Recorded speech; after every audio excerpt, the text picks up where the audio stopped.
Welcome to Car Shopping Questions and Answers. If you are car shopping now or in the next 6 months, I want you to type me in the comments.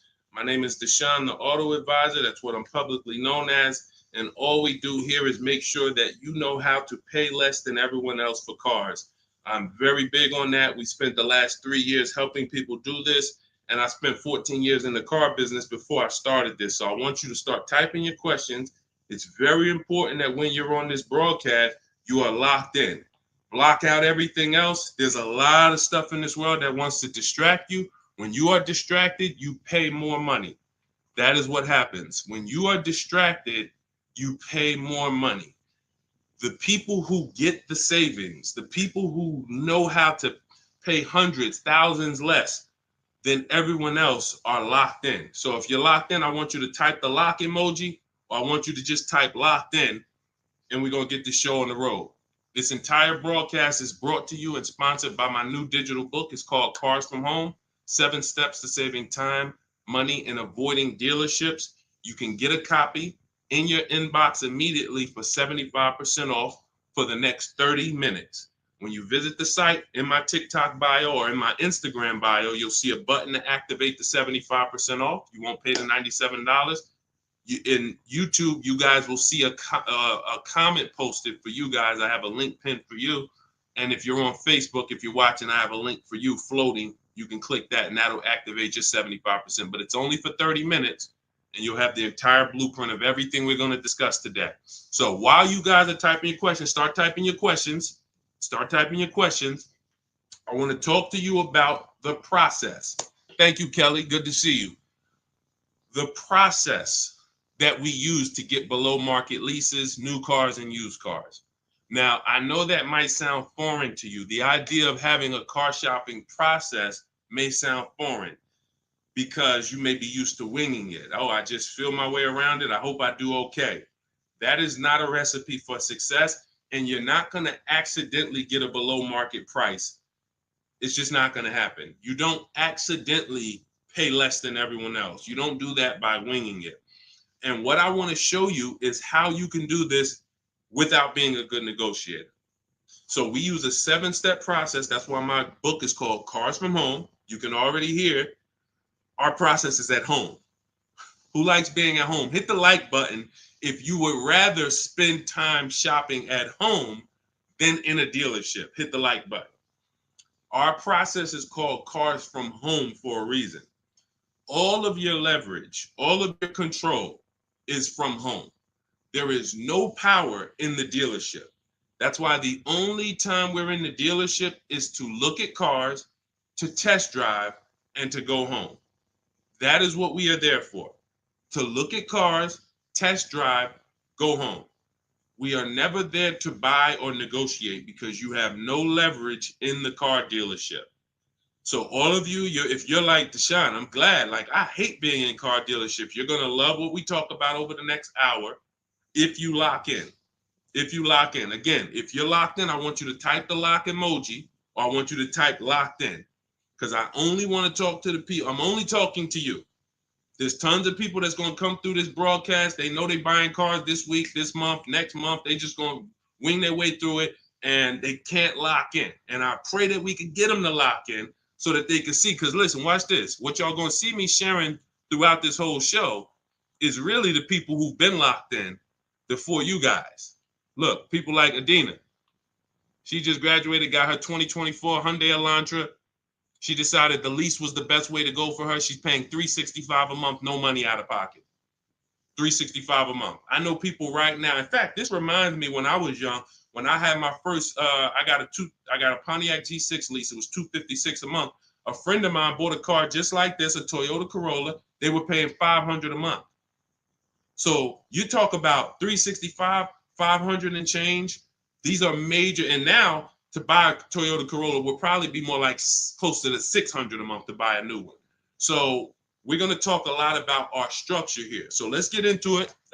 Dolan, I see we getting questions, but let me, as we get the questions, let me, matter of fact, let's go. We'll start with the questions. No, bring it up. Because as quick as people type questions, I'll get to them. So this one's from TikTok. I practice what you preach. lease and get the lowest payment and under warranty, it's great. I stay there all day at the dealership until I get my price. See, now that's the only part. I love the first part of what you said. The second part, we don't do. And I'm going to tell you why. You don't know what the bottom is. Every dealership's bottom is different. And what they want you to do is they want you to think, again, if this is your first time on a live with me, I want you to type the number 1. Type the number 1 if this is your first time ever on a live stream with me, with us, first time. You may not be familiar with what we teach here. So let's get this out of the way.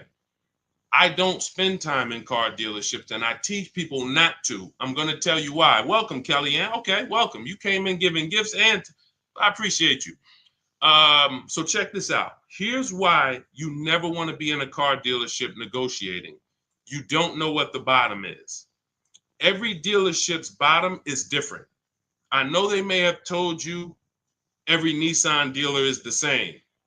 It's like the Apple store. So just go to whichever one's closest. That's not true. Every dealership is independently owned and operated. They're an independent franchise and they're competing. That is what dealerships do. So here's the dangerous part. Here's the dangerous part about negotiating with one dealer. So you take somebody who, what do y'all think is a good, let's just say, right? Example. Let's take a car that is $40,000 car. What do you think a good discount would be on that? What do you think a discount where you'd be like, okay, I think that feels right. Let's throw out some numbers. I told you, stay by your keyboard, y'all. Let's go. Let me talk to people that's locked in. You're looking at a $40,000 car. What do you think a good discount is on that? Good discount. Just throw a number out there. Some people don't know. 35, okay. $5,000 off. Okay. We'll get to you, Theo. I see you. Okay. $5,000 off. Okay. Let's go. Kelly Jean, you locked in today. I'm okay. $2,000 off. Okay, Atlanta lawyer. Okay. Now watch this. So somebody said 2,000 off. Somebody said 5,000 off. Watch this. Now Tiffany gets a $40,000 vehicle. Look, MSRP was $44,820. She got $6,538, $30 off. Now let me tell you how she guarantees that's the best deal. Multiple offers. If you're in a dealership where the market price of the vehicle is everyone's charging $5,000 over sticker, $3,000 over sticker, $8,000 over sticker, then maybe a $2,000 discount is the best in the market. But there's no way for you to know that without multiple offers. Like, look at Eddie. Eddie's shopping for a Toyota. He bought it. This was last year. He bought it and he said, look, I went with the perfect purchase route, which is a strategy I teach. 2023 Toyota Camry hybrid with all the bells and whistles. Initial quotes were over 10,000 over MSRP. So if any of you are familiar with this vehicle, the Toyota Camry hybrid, dealers were charging people ridiculous money, and they still are. He ends up getting a $2,086 discount after he looked at multiple offers. That is the name of the game. You can't, because now let me show you a little bit more of why we must get multiple offers. You can't feel for the bottom. Look at this. When you look at somebody like Kimberly shop, she gets a matter of fact, oh no, we just had somebody I want to share with y'all because she saved more money than anyone else I've ever seen. Did I bring her deal in here? Did I bring her deal in here? Hold on one second. Yes, I did. So this is Milligan. This was last week. It was a couple days ago. She gets a 2024 Mercedes EQE. It has a $79,000 list price.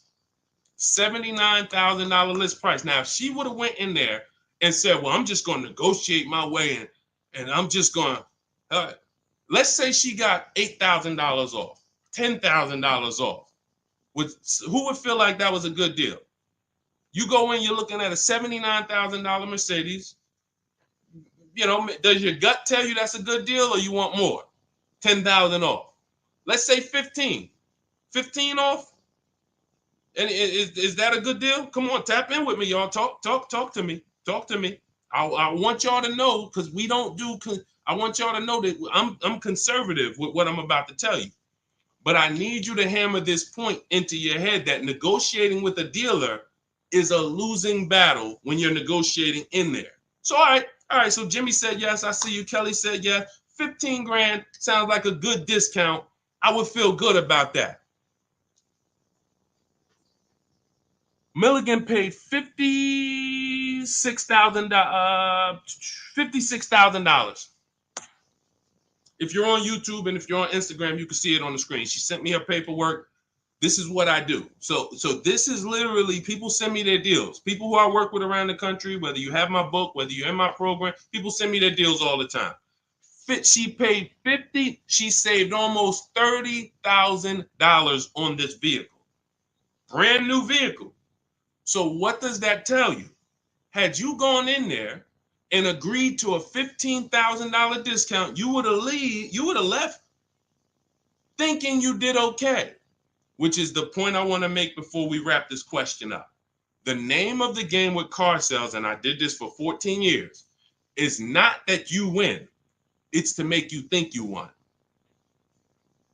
The name of the game with car sales is to make you think you won. It is a psychological game that when you're negotiating one-on-one with dealers, it's impossible for you to you can't win.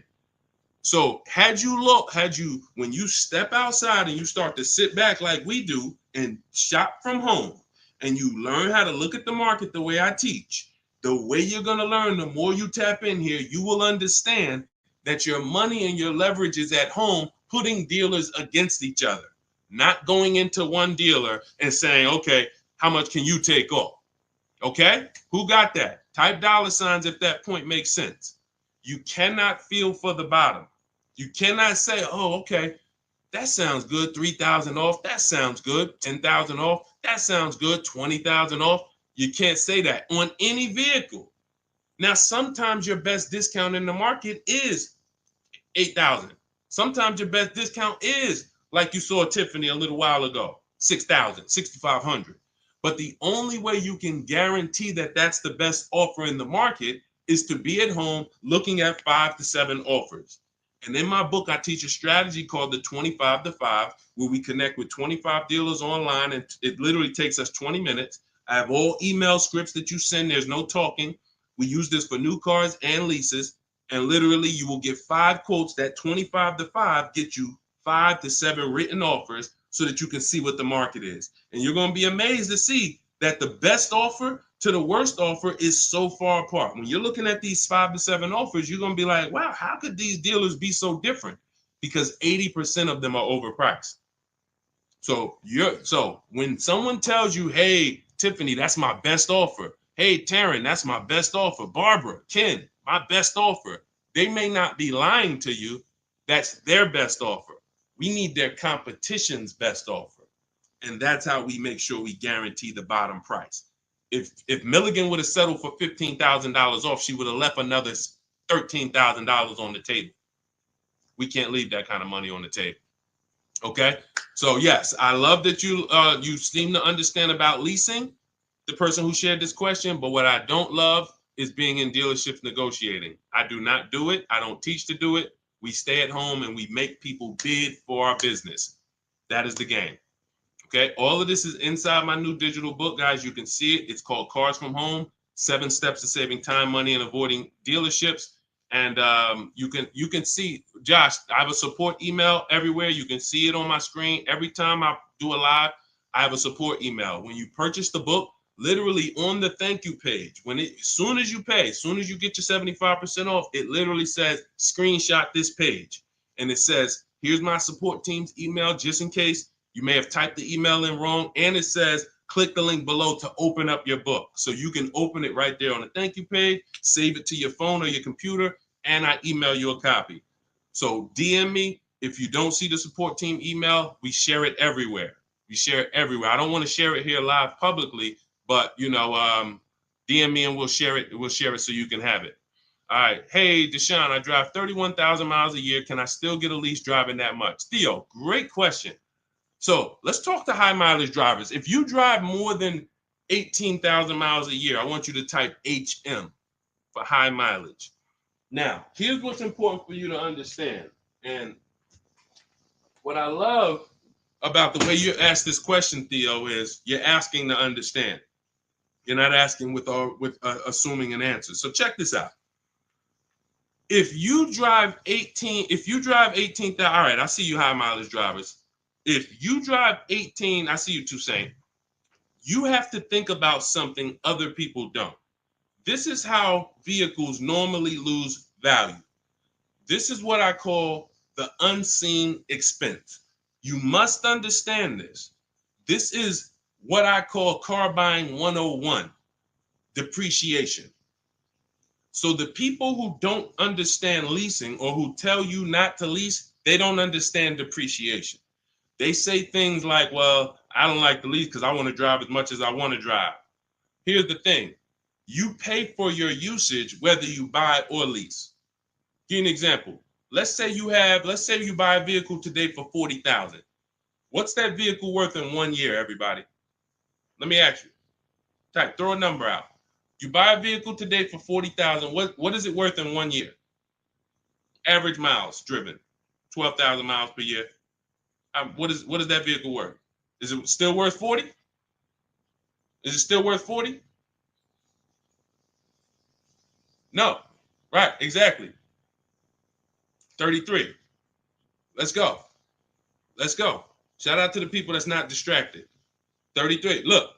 So now that's a good estimate. You look and you say, all right, that's 40. This is 33. That's 1 year of time I lost $7,000. Had nothing to do with the fact you bought the car. I thought you didn't pay for stuff if you bought it. I thought you could drive as much as you want when you bought it. So let's throw a curveball in for the high mileage driver, because this is the point we're making. What happens if you drive 20,000 miles? What's the car worth? What's the car worth? Instead of average miles, where like, okay, it'd be worth 30. You drive 20,000 miles, it's probably worth 30. Instead of 33, it's probably worth 30. You lost 10 grand of value. So the more you drive, the more you depreciate your vehicle. Does that make sense? It doesn't matter if you leased or bought. If you buy a vehicle for 40 and you put 100,000 miles on it in a year, that vehicle's worthless. You go around and you try to sell it, it's probably going to be worth $12,000 or whatever, $15,000. You destroyed the value with the amount of mileage you drive. So now once you see that, now you can get that, all right, I'm not off the hook just because I paid for my car and I didn't lease it. I lose in the form of depreciation depending on how I use this vehicle. So that's the basis for us to discuss leasing versus buying. And when you look at leasing versus buying, here's what we're asking ourselves. This is step one in my book. We don't do anything else until we pass this step. How many years are you keeping the next vehicle? How many years are you keeping your next vehicle? Type into the chat. Those of you who are shopping, I want you to answer this. How many years are you keeping your next vehicle that you're going to be shopping for? 8 or more, or less than 8? This is called the 8-year rule. See, I get a lot of people, and I see a lot of you ask, hey, I'm looking at a Porsche Macan. Should I lease or buy? I'm looking at a Rolls Royce. Should I lease or buy? I'm looking at a Honda Civic. Lease or buy? It's the same answer. How many years are you keeping the vehicle? Because here's what you need to realize. You're going to lose the most value in 5 to 7 years. But after 5 to 7 years, after 7 years, the depreciation cools off and you start losing little value. Who has a vehicle outside they've had for more than 10 years? Type me. You got a vehicle in your driveway right now. You've had it for more than 10 years. I want you to type me in the comments. And we don't get many people nowadays. People are not keeping vehicles that long anymore. Okay, I see. Kelly Jean has one. Tiny Boy, I see you. All right, Naturally Dope. Okay. If you got a vehicle right now in your driveway, you've had it for more than 10 years, type me. Okay, I see you, just be you. All right. All right. These are called long-term. Look, been 18 years next month, naturally dope. Now, here's what's beautiful about them. Their depreciation is like this. What does that mean? Whatever their vehicle is worth today is probably going to be worth the same thing next year. I see you, E. Valentine. That means you beat depreciation. See, there's only two ways to beat it. Long-term ownership like them, or with a below market lease. You cannot buy a vehicle, have it lose value for 5 to 7 years, turn around and replace it and think you won. That's just not the way it works. You bought it for 40, you traded it in, it was worth 15, and you thought you won. You lost $35,000 or $25,000 in that time period. Was there a way we could have gotten that car or a similar car and lost less than $25,000 in that time period? This is what we're trying to do when we're beating depreciation. So if you are a long-term person, those of you who said, yeah, hey, Jose got 10-year Cadillac, had it from 2011, perfect. If that's your plan, you don't think about leasing. But if your spouse says, I don't want to keep a car that long, I don't see myself keeping a car that long, then they shouldn't be thinking about purchasing because they're going to lose in depreciation. So now when you look at what a lease is you have an opportunity to overpay. There's 3 types of leases: market value, above market value, below market value. If you pay market value or above market value, you lost. You lost. Market value or below market value, you lost. If you're enjoying this on TikTok, can y'all just double tap the screen? Just start tapping the screen. You're going to see the likes run up, and y'all just keep running them up. And what that does is it lets TikTok know we talking business over here, bring more people. If you're enjoying it on Facebook and YouTube, can you hit the share button, tag a friend in here so we can help them protect their money? This is about below market lease deals because you've seen commercials that say, hey, you can lease this vehicle for this, $5,000 down plus tax. Those are above market lease values or market value. When you see lease deals that look like this, and this is why I show you people who came before you. Danielle, $44,000 Audi, 2024, no money down, $550 a month. No money down, $44,000 Audi. You guys know, some of you know, every $5,000 on a loan is about $100 per month. So to buy that $44,000 Audi with no money down, we always shop our deals with no money down. And once you embrace what I'm telling you, you'll be shopping with no money down only. That doesn't mean we don't put money down, but we always shop all our deals, purchases, leases, used cars with no money down. Because when you start putting money down, it confuses you. Unless you're really, really good at math. If you're really great at math, then it won't. But if you're not great at math and you start putting money down, it's going to confuse you because you really don't know the deal you're getting. You only are focused on what is that monthly payment. So that's why we shop with no money down. But to buy this same vehicle with no money down for a $44,000 vehicle, that's a $900 payment on a 5-year loan. That's a $900 payment, $800 payment on a 6-year loan. She's paying $550 below market lease. Look at Kimberly. She saved 20 grand on her Maserati, below market lease, an $86,000 vehicle, $950 a month. $86,000 vehicle, $950 a month. Charles on his Palisade. Some of you have a Palisade. It's $48,000 vehicle.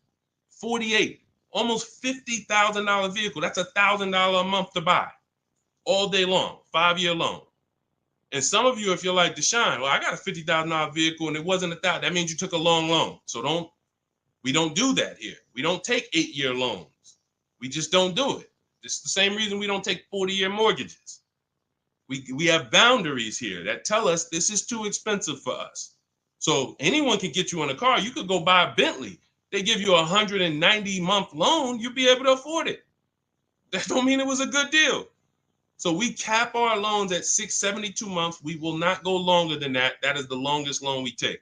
So you look at what this would have cost Charles.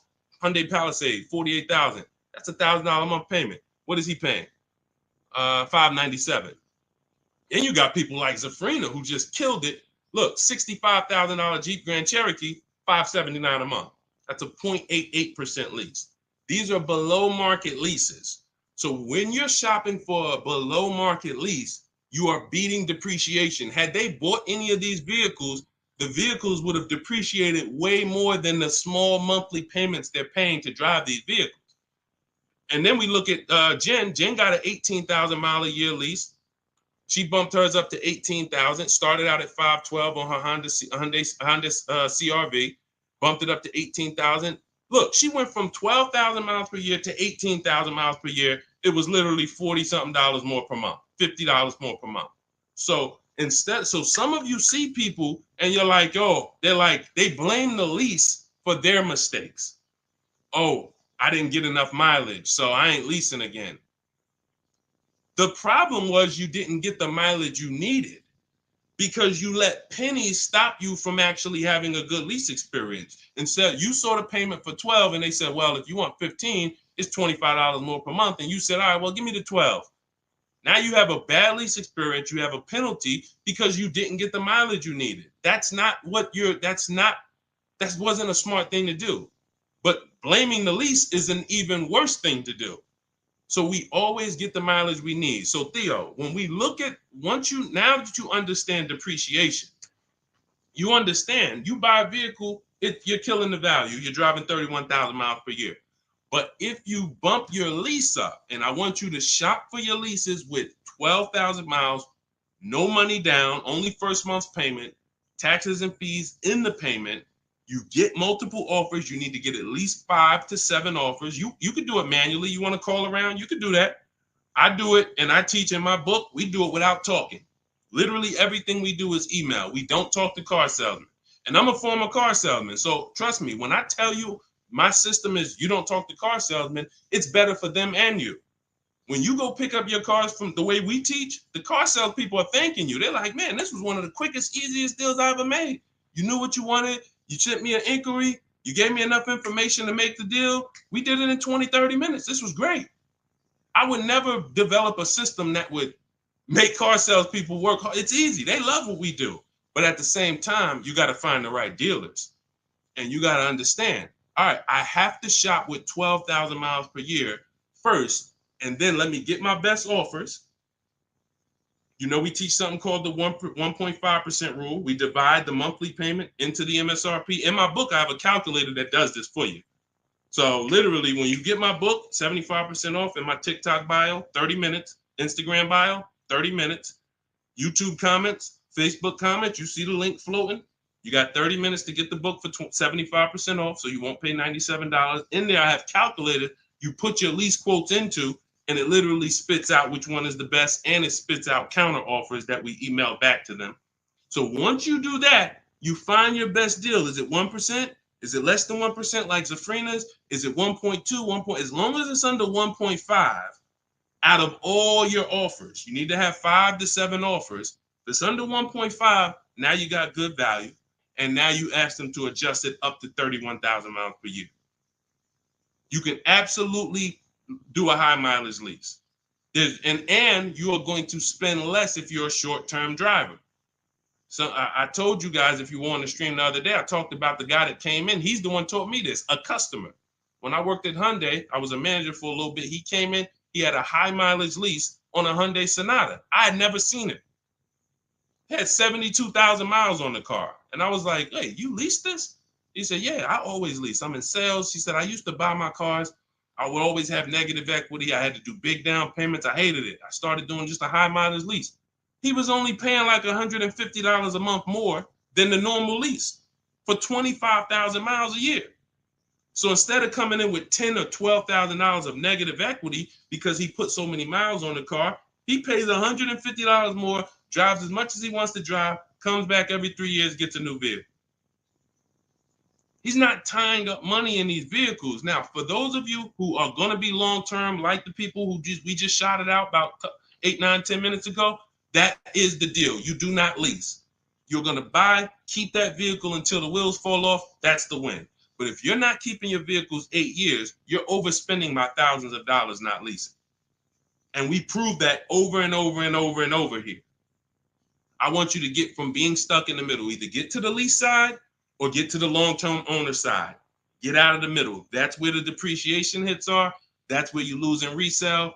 That's where you overspend by thousands, and I need you out of there. Okay, that's a great question, Theo. Great question. Go ahead, Dolan. Let's shoot the next one in. Keep typing your questions, y'all. Could y'all keep tapping the screen on TikTok and keep running the likes up? Every time you hear something you like, either hit the like button or the share button. If you're like, man, you know what? Because at the end of the day, look, it's only a couple people that help us move this mission forward. I appreciate it. There's a couple. I love the people who tap in, but I really appreciate the people who share, tell their friends. I see you. Okay? I see you, and I appreciate it. Let's go.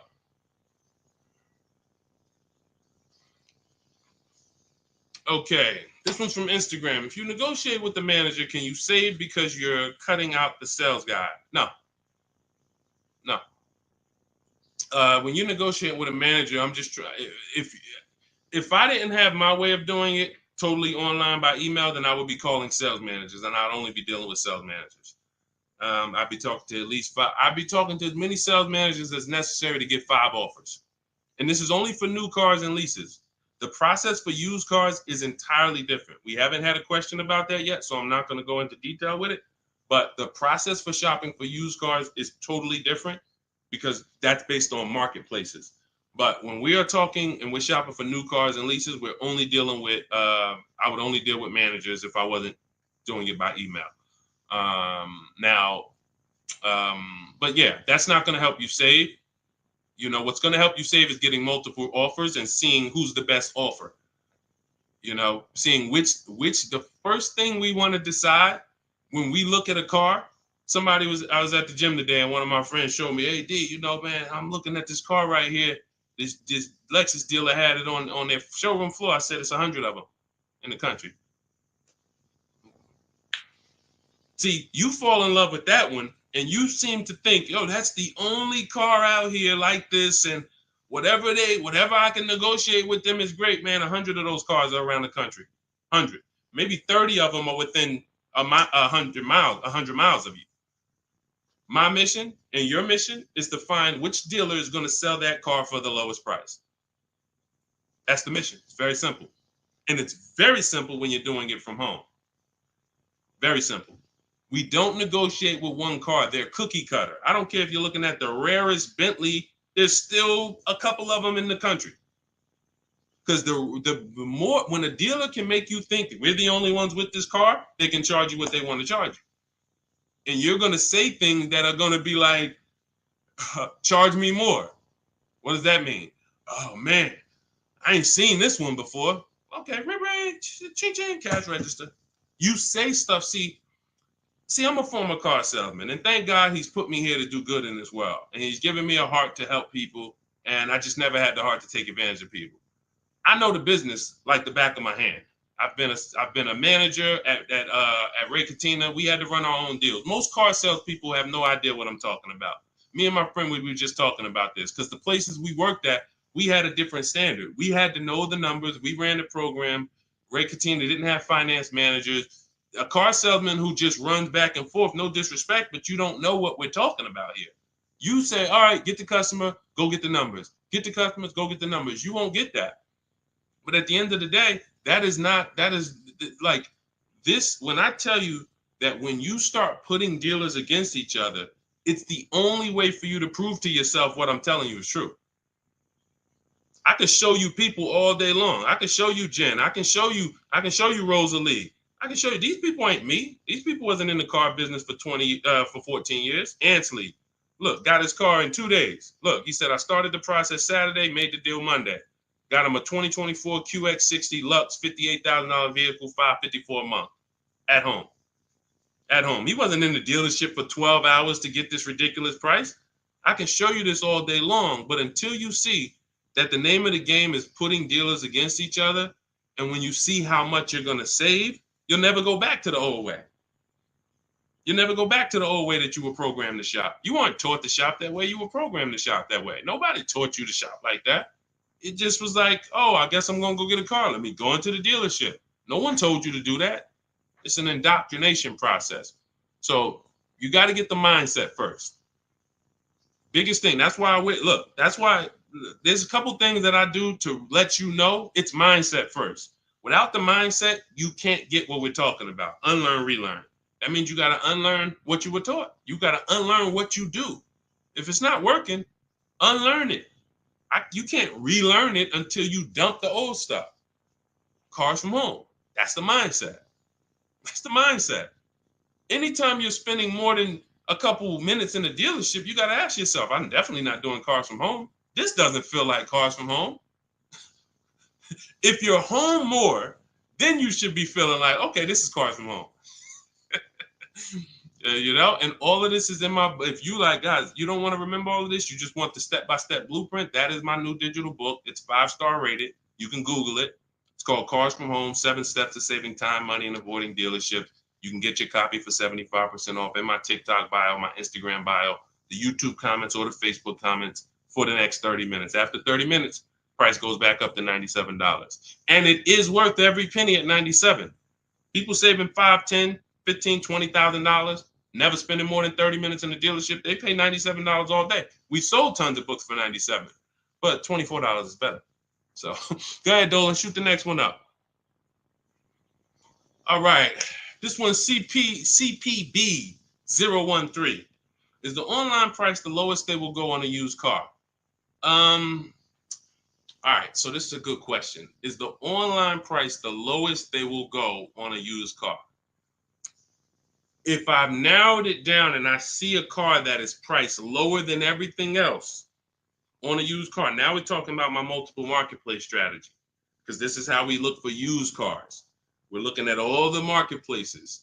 Everywhere there are used cars at, we're looking at them. Cars.com, Carfax, Car Gurus, Auto Trader, CarMax, Carvana, Driveway, eBay Motors. 8 marketplaces. We open these up, we start our accounts. Once we narrow it down based on title, service records, accident history. We cannot, hold on. I got a feel TikTok is telling me, let me just, hold on. Can y'all still see me on TikTok? Give me a thumbs up. Give me a 1 if y'all can still see me on TikTok. Give me a 1. I just want to make sure. I just had a pop-up message on TikTok. All right. Thank you, Tiny Boy. Appreciate it. Okay, so you do not buy a used car without making sure you see the service records. There are a couple big things, couple major things when you're buying a used car you need to do besides price. I'm telling you this. We tend to focus on price. We must get a quality car and a below market price. One without the other is a loss. If you tell me, Deshone, man, I used your strategies, I shop, I paid below market value, I know it, I saw this was the lowest car within 100 miles, but the car is in the shop every 3 to 6 months, that's a problem. We lost. So we must get both. So we narrow this down based on service records. As of right now, Carfax is the only one I know that shows service records. So now you can pull this and you can use this on your actual, you can use this as a last case when you narrow it down. Now in my book, it's only one strategy I don't share publicly. It's my secret strategy to get free Carfaxes. I share everything else, but that's my secret sauce. So that's in my book. I'm not going to do that here. And I'm going to tell you why. One Carfax covers the price of the book. So, those of you who want my secret strategy on getting free Carfaxes, that's in my book. But once we get the Carfax, we can see the service records. If the service records aren't consistent, do not buy the car. That's my recommendation. I don't care how good it looks. I don't care if he tells you, hey, I used to change the oil. I changed it myself. Without proper service records, the engine could go before it was supposed to go. The transmission could go before it was supposed to go. Like, this is literally the worst thing you can do. And you don't want that. Okay, let that be a deal breaker. No service records, deal breaker. So another thing you do is you type the vehicle into Google. If you're looking at a 2017 Kia Optima, what you do is you type in 2017 Kia Optima reliability. Skim the articles. Just skim the first page. It don't take you 5 minutes. Look for any red flags. Owners report electric issues. This vehicle has less than average reliability. Once you skim that and you see you're either going to eliminate that vehicle or it's going to pass, after you do that, I want you to type in 2017 Kia Optima longevity. Now you're going to see websites that look at engines and transmissions and what owners say in the long term. And it'll say these vehicles may last 200 to 300,000 miles. This is how you get quality. Again, you cannot get a great price and then not a quality vehicle. It's a loss. We got tons of people, you may have had that issue. You felt like you were doing good, and then all of a sudden your car's having problems. Whatever price you paid for it doesn't matter. The car's having problems. So this is how we prevent that to the best of our ability. So you type in longevity, you may see owners report transmission issues at 80, 90,000 miles. If you're looking at a vehicle with 70,000 miles, isn't that important? Type dollar sign if you understand. If you're looking at a used car and it has 60,000 miles, you do that quick search I just said, and it says owners report transmission issues at 80, 90,000 miles. Wouldn't you want to know that? Quick search. This is 10 minutes to say this is free. Free things that take no time, that save you thousands of dollars and headaches and money and all of this. So now, once that's happening, we look at the prices. Now we look and say, all right, is this the lowest price on the market? All right. Are they going to charge any fees? This is what we need to know, CPB. Because some people will put a price online. Who's experienced that? Who's had a dealer that they saw a price online, they went in, and then it was a different price? Type me if you've had that happen to you. You saw a price online, you said, okay, price looks good. You go in, all of a sudden it's okay, but this and this, and then we got this, and then we got this, and next thing you know, you're $8,000 more than the price online. Happens all the time. How do we prevent that? We call before we go. We must verify fees before we go. So when I look at a price online, CPV, you got to understand something. There's two types of dealers. There's dealers who list used cars and they have no intention to sell the car at that price. They're going to bump the price up when you get there, and they hope you don't call. Because if you call, then they know you won't come. And in my book, I teach you how to call. We don't waste our time. We don't let anyone waste our time.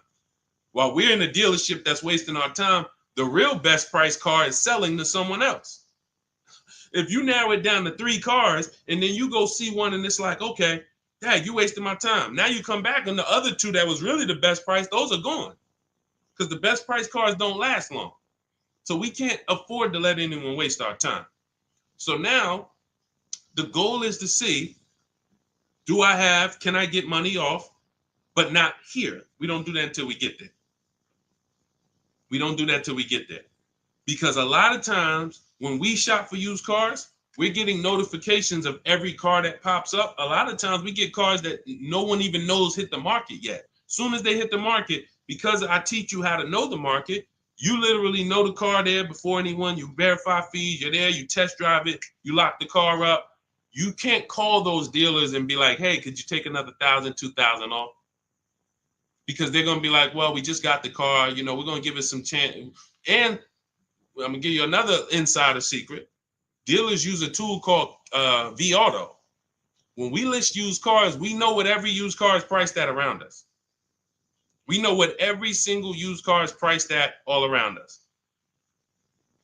So we know we're the lowest priced car in the market. When you're looking at that car and you see that's the lowest price out of all of them, that dealer knows they're the lowest price. So when you call them and you look for more money off and you're not there, you don't have any leverage. So we do that when we get there.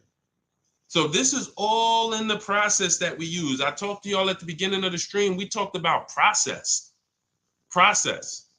Everything we do is a system. That's why we have thousands of people that you look all over my pages, you read those comments, you see people sold their leases. I made so much money selling my lease. Oh man, I got $10,000 off. Man, I got a deal that was $200 less than what I thought I could get. Look, I had, I think Vicky, who wrote into me? I think Vicky wrote into me and said, What's her name, Vicky? Okay, can you take that question off, CP? Dolan, so I can see this. Okay, yeah, it was Vicky. She said, "Hey, Deshone, thanks to your book and the methods, I was able to get my new lease for a 2024 Volkswagen Atlas for $175 less a month than my first quotes.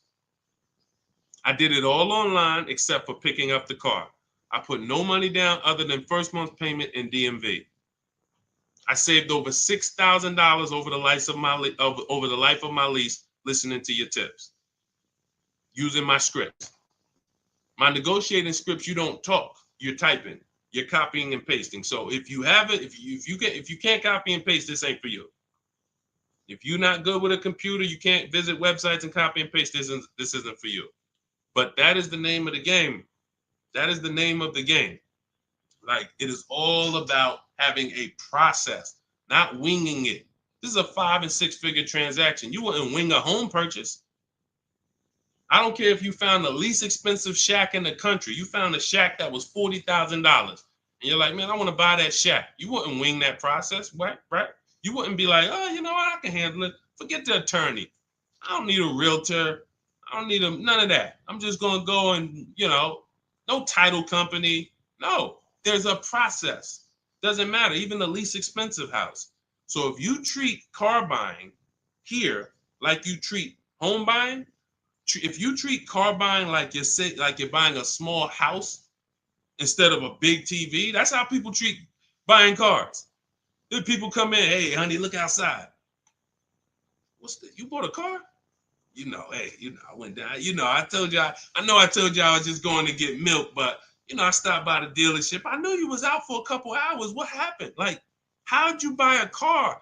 Well, I stopped by the dealership. I saw this thing and I just had to make it. You made a $30,000 transaction in minutes. It's like it's a big TV, like you bought a 90-inch TV home. Look, honey, but I got a car, something that costs $50,000. I did it in a couple hours. This is why we're losing. And so part of what I got to do, y'all, I got to tell you the bad news. I got to tell you the bad news so that you can get to these prices. You're not going to get to these prices unless you realize that everything they taught you to do was for them to make more money. Once that clicks, you come over to our side and you join our side, and we'll just, you'll be winning for forever. New cars, used cars, leases, high mileage drivers, don't matter. We do it all. All right, go ahead, Dolan. All right. I'm in 3/6 years in my finance car. Okay, it looks like you're about halfway in, and would do anything to pay less than $660 a month. How do you feel about refinancing? Okay, so there's a right way to refinance and there's a wrong way. Refinancing should be you qualify for a better rate now, but you don't want to stretch the loan out. And I'm going to tell you why. Most of the people who want to loan you money, they want you to take it longer. I make more money lending you $40,000 for 8 years than I do for 3 years. So the longer you take the loan, the more I'm pretty much guaranteed to be all right. If you pay for 2-3 years, a lot of that is going to interest. So by the time you get to halfway through, you still owe a good amount on that vehicle. So most people, when they refinance, they call and they're like, okay, well, what's the lowest payment I could refinance into? And then they'll stretch the loan out. And that ends up, like, let's say if you paid 3 years already. Now you go in and you say, all right, well, what can I refinance to? They say, well, we could get you the $375 a month. We give you a new 6-year loan. And now people be like, oh, well, I like that better. But you already paid for 3. What's 3 plus 6? 9 years. No one's taking, there's no smart person on here that would sign a 9-year loan. But that's the problem. So here's what I would do. You're already, all right. Another thing about refinancing, it's for people who want to keep their cars. We said this earlier. The people who are keeping their cars want to actually pay them off and keep them until they, forever. or at least until they know that the depreciation is over. And that's really not even that, because once the depreciation, once you get here, you buy your car here, by the time it gets here, you paid it off. Now you don't want to get rid of it, because now this is where you've reached what I call the reward stage. This is where it's like, man, my car is not really losing that much value. Now let me keep this thing and really get my money out of it. You don't want to flip the car as soon as the depreciation has really settled. You don't. So if you're planning to keep that car and keep it 8, 9, 10 years, then you refinance, and then you say, all right, I'm just going to make sure I got the best loan. But I would recommend you refinance and pay the highest payment you can to pay off the car quicker, not stretching the loan out. It's just you're paying more. It may seem like, okay, yeah, I'm paying less, but you're paying more. You've already paid for 3 years. They stretch you out another 5 years. That's an 8-year loan. You paid on the car for 8 years now. So what I would look at is, if you're not a long-term person, if you're not keeping your cars 8 years, you should be flipping out of that car into a lease. You should literally we have a process we call the equity assessment. Some of you know there's a word we don't use here. It starts with a T. Who knows? Because I know we got some new people on here. If this is your first time, you wouldn't know this. But there's a couple people that tap in with us regularly. They locked in. They becoming below market masters. A lot of them have my book already. So there's a word we don't use. It starts with a T. See if we got anybody on here that know. Thank you, Terry. Trade. Yes. Thank you. Way to go. I love the people who are locked in. I'm always going to listen. I'm always going to give y'all extra attention, because y'all are the ones. It's a lot of distractions out here in this world. A lot of people want you reading news articles and all of that. While you doing all of that, people charging you more money for everything. Stuff you didn't have to pay overpriced for this car. But because you didn't tap in and lock in, now you just went and did it over. So yes, we don't trade. So what you would do is you would do an equity assessment. We go to cash buyers. We use 6 buyers right now online. CarMax, Carvana, Driveway, KBB Instant Cash Offer, and AutoNation and Car Gurus. That's 6 cash buyers. They compete hard. 3 of them link you to a local dealership for a cash offer. 3 of them are online car buyers for cash offers. And these are people I've helped hundreds of people sell cars to these people. I've sold my car, my mother's car. We both sold our leases, and I ain't gonna tell you what I made when I sold my leases, because that's when the market was high and every car was worth $7,000 to $12,000 more than it's worth today. You know, I'm so glad we look back and we helped a lot of people cash out and benefit from that market. That's no longer here. That's over. But there was a 3-year run where we were selling leases and making literally 5 figures. It's amazing. But anyway, the point is, you want to do an equity assessment. You want to let these cash buyers bid for your asset and see what's the most you could pay. You're not going to get money. You're not going to get these numbers on trade. So once you do that, you see how much you can pay. Now, we were switching to a lease. You get a below market lease on something, you drop your payment very simply. Very simply. You going into another finance though, it's going to be difficult for you to do that. It's going to be difficult for you to do that. Let me see the woman I had who went. She just did this. She literally just did what I just laid out for you. And let's see, what was her name? Melissa. Was it Melissa? Yep. So Melissa said, you see this a couple days ago, she said, I took possession of a 2025 Honda Pilot EXL. She realized, you know, she wasn't a long-term person. She's not keeping her cars 8 years. She's losing on depreciation. Once she learned that, she said, Deshone, I'm following the strategies. I'm flipping into a lease and I'm going into, leasing like a boss. She ends up leasing. She now gets her equity assessment done. She finds out she has $12,000 of equity in her old car. $12,000 of equity in her old car. Now, after she does her equity assessment, she says, all right, let me get my offers for my Honda. Let me see the dealer that's going to sell it to me for the lowest price. If you're on YouTube, if you're on Instagram, you can see this. And I can't share this on the other platforms because it doesn't let me. But if you're on YouTube, you can see Melissa's whole deal that she sent. So she ends up She ends up leasing $597 a month. She got a 15,000 mile a year lease. The Honda was, I believe, close to $50,000. Yep, it was close to $50,000. She has a $12,000 check coming that she's gonna put in her bank account. Now she was used to just flipping that over to the next car. That's how they get you. See, hold on, I got it. That's how they get you. She's used to going into the dealer. What's my old car worth? Who's done this? If you'll be honest and say, ouch, you've done this. If you can't say amen, say ouch. That's what my old pastor used to say. Can't say amen, say ouch. When you look and you go, what's my old car worth? I want to use that for a trade. I don't want to put no money down. That's why I got my old car. Now what'll happen is that old car, you just flip the finance, and now when you hear the payment, it's like, okay, I guess the payment's not that bad, but you don't realize your old car was a $10,000 to $12,000 to $15,000 down payment that just stacked their profit, and now it's all types of bad. It's because it's too much money for a person to control.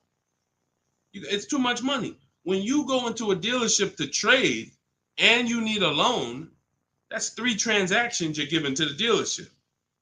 3. That means I want to sell you my old car. That's 1 transaction.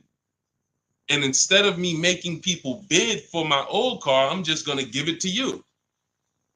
I'm going to just have you be my only offer. Even though I know, well, you don't know, that's why you're not doing it. Even though there's tons of other companies who want to compete to say, hey, wait, we'll pay more than that. We'll pay more. They're giving you 10 for the trade. We'll give you 13. We'll give you 12. Like, you don't know these people exist. So you're now giving that to the dealer. Now you say, and I need a loan. You don't realize there's banks and credit unions that want to compete all around you. Hey, we could do a better rate than that. We could do a better rate than that. In my book, I teach something called the bank bidding war, where we have all of these people bid for our loan, and it doesn't affect our credit. There's a particular way we do this. It's a bank bidding war. They give you a window to shop. Now, you can't let dealers run your credit and just run you, that's different. I'm talking you rate shopping. But you're giving that transaction to the dealer without shopping it. And then you're buying a car from them, even though there's other dealers who have the exact same car that you're not getting prices from. That will sell you the car for $3,000 less, $5,000 less, $8,000 less, $15,000 less. You won't know that because you're just dealing with this one person. So that is what happens most of the time. That's why when you step into our way, you see it's totally different. You can't even mix what we do here with how y'all do it. You can't. It's oil and water. So that's how Melissa did it. The same way I just told you to do it. She said, you know what? I'm not buying these cars anymore. I'm not keeping them 8 years. If I'm keeping a car 8 years, then I'll shop to buy again. Again, for those of you who just came on the stream, if you are keeping your car more than 8 years, your next car, you shop for a purchase. New car, used car, purchase. But if you cannot tell me 100% you are keeping the car 8 years, you should be shopping for a lease. It's not even close. The prices paid, the quality of vehicles driven, as long as you're getting the right mileage you need, it's the best thing ever. New cars, and we're paying cents on the dollar compared to everyone else. But you have to bid these out. Can't walk into a dealer and say, hey, work me a lease out. You're never going to get these prices. Never. Go ahead, Dolan. Next question. All of this, for those of you who like Deshone, listen, I love what I'm hearing, man. It's no way I'm going to remember all of this. You get that's all. This is all in my blueprint. I'm not winging any of this. Everything I'm teaching is out of my step-by-step book. It's a digital book. It's called Cars from Home, 7 Steps to Saving Time, Money, and Avoiding Dealerships. You can get your copy for 75% off for the next 30 minutes. Now, if you visited the website already and the timer started, that means once that timer hits 0, it's not, you don't get 75% off. It goes back up to $97. So you won't get the $24 price. But if you get there before the timer hits 0, in my TikTok bio, in my Instagram bio, you can get your 75% off. It'll be in your inbox before we even end the stream. It'll be in your inbox in 5 minutes. Now, also, we have a link in the YouTube comments pinned for you to activate your 75% off, as well as a link floating on Facebook or in the comments for you to activate your 75% off. But once you get your book, I want you to screenshot the thank you page. One, it says right here, click below to open your book. So you can open the book and save it to your phone or your email right there. But then I also email you a copy. But sometimes you type your email in wrong. We have a great email system. We've delivered over 10,000 books, but we can't send a book to the wrong email. And that's what usually happens. So I want you to screenshot that page so you'll have my support team's email. And depending on where you're watching, you'll see the support email on the screen. But this is only for book delivery. This is not for questions. I don't do questions through email. All right. Jimmy, thanks. Just got the book. Can't wait to read and learn how to get a great deal on my next car. Congratulations. Use it, win. Follow it step by step. Don't change a thing. It's like McDonald's. I promise you. The reason why we have hundreds of people, I've worked with 2,000 people personally, and we probably got thousands of people that I don't even know about. Hundreds that have written me, text, DM me, emailed me. But I know we have thousands of people who've used our strategies to get below market prices and enjoy the car shopping process. Like, enjoy. How about that? How about, yeah, great to pay below market prices, great to save thousands of dollars. How about enjoying something, enjoying a process of something that you're about to spend 5 or 6 figures on? Not like, oh, just get me out of here. I've had people who I've seen them. I see them at the dealership when I was in there. They can't wait to get it over with. Oh, I hate this. It's a shame. It's a shame. We enjoy car shopping. When you're in control, when you're making people bid for your business, when you see companies, banks, dealerships fighting in your inbox, hey, look at my offer. Look, hey, can we anything we can do? When you feel like that, you see you are the prize. You see, you're the prize. Your business is the prize. The way we shop, we're the prize. You know, the way you've been taught to shop, you're begging. You're just begging. Come on, can you take off another 1,000? Come on, you really gonna lose a deal over, $20 a month? Come on, I know you could do better than that. You're begging. Mm-mm. Mm-mm. Yeah, congratulations, Jimmy. Keep me posted and make sure you email me your deal when you get it. I can't wait to see it. Go ahead, Dolan. Got a time for a couple more. All right, let's get through as many as we can. Let's go. Just be you. What's average credit score you need for a good lease with no down payment? I would say I like to see people around 670, 660. Depends on the vehicle you're shopping for. Now, there's some vehicles that won't let you be their first lease. If you've never had a car loan, you need to have a car loan. Mercedes was big on that. They wanted you to have a car loan or lease prior to them. But usually a 680 can get you approved tier 1 for most vehicles that I've seen. Now, it's not all about credit score. It is. I have something in my book I call, it's called, leasing and credit. And what I tell you is it's about profile. It's more about profile than just score. Profile is like nothing gets you approved for a lease like a paid car. If you paid on time for a car you have now, even with a 640 score, if they look at you and see, wait, well, she's never missed a payment on her car in the last 5 years. There's a good chance you're going to get approved because that weighs heavy, But if you don't have a car or a paid off car, then you want to have a higher score, 680, 690, 680 I usually see. And again, it depends on the vehicle, but most vehicles that I've seen with a 680, solid profile, good income, you don't have to make a lot, they need to see that you can afford the vehicle. That's just fine. Yeah, that's just fine. And look, if you're not ready to get a lease yet, then you should be setting yourself up to get a lease. You should be setting yourself up. No, thank you, baby. You should be setting yourself up to get a lease. What does that mean? If you don't have the credit to lease right now, the last thing you want to do is go get let me tell you what people do. Can't sacrifice.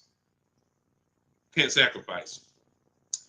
You don't have the credit, but you want to drive the nice vehicle. So you're going to go out and you're going to spend 20, 25, 30 and say, hey, what could you get me to on that? Now you go out and you're paying $800 a month. Now, you're already slightly shaky in your payment history. That's a problem because you're biting off a big payment. You're typically going to overpay for that car, and the interest alone is going to be an overpayment. Not to mention the price of the car you pay. So you're getting charged more for interest, which is normal. But without shopping strategies, now you go and you overpay for the car. So you might overpay for the car, and now you got a 25% interest rate. You're burying yourself. So now you look up and you say, okay, next car, am I any closer to leasing? Not if you missed a payment on that. One late payment on that, no, you jacked yourself up. So what I teach people to do is, when you don't have the credit, get something very inexpensive. Get something that you can get, the least expensive car that you can get a loan on. Get a car that was like a Hyundai Elantra or, Toyota Corolla, something small. That was the smallest car you could get, because the smaller car you get, that means you could get it pre-owned and it won't be that expensive. Like, all right, a Hyundai Elantra is $24,000 brand new. That means I could get, if I wanted to spend 10 grand on one, I should be able to get one that's like 7 years old, 8 years old. It's only 24,000 new. I shouldn't have to, but if I'm looking at a car that was 50,000 brand new and I want to spend 10 grand, then, I'm going to get a 10-year-old one with 100,000 miles. So we want to get the least expensive car, the smallest car, no frills car, just to have a payment history. Build that payment history, $250 a month, pay them, work on your credit. Now in 18 months, you go and you flip to a lease. 18 months, 2 years, you go and pull up in a brand new car. The people going to look and say, oh, man, I ain't realized, man, I saw you pull up in that old thing, and I was like, man, what's she doing driving that? But you ain't know, this is a plan. This is a strategy. I'm not going to go and bite off a expensive car. What I need to, I need the nicest car, knowing that my credit isn't there yet. I'm going to sacrifice now for 2 years, get a car with a low payment, make sure it's reliable. I call this a smart car. It stands for saving money at the right time. And then in 2 years, I'm flipping into a brand new lease because I worked my plan. But that's a plan.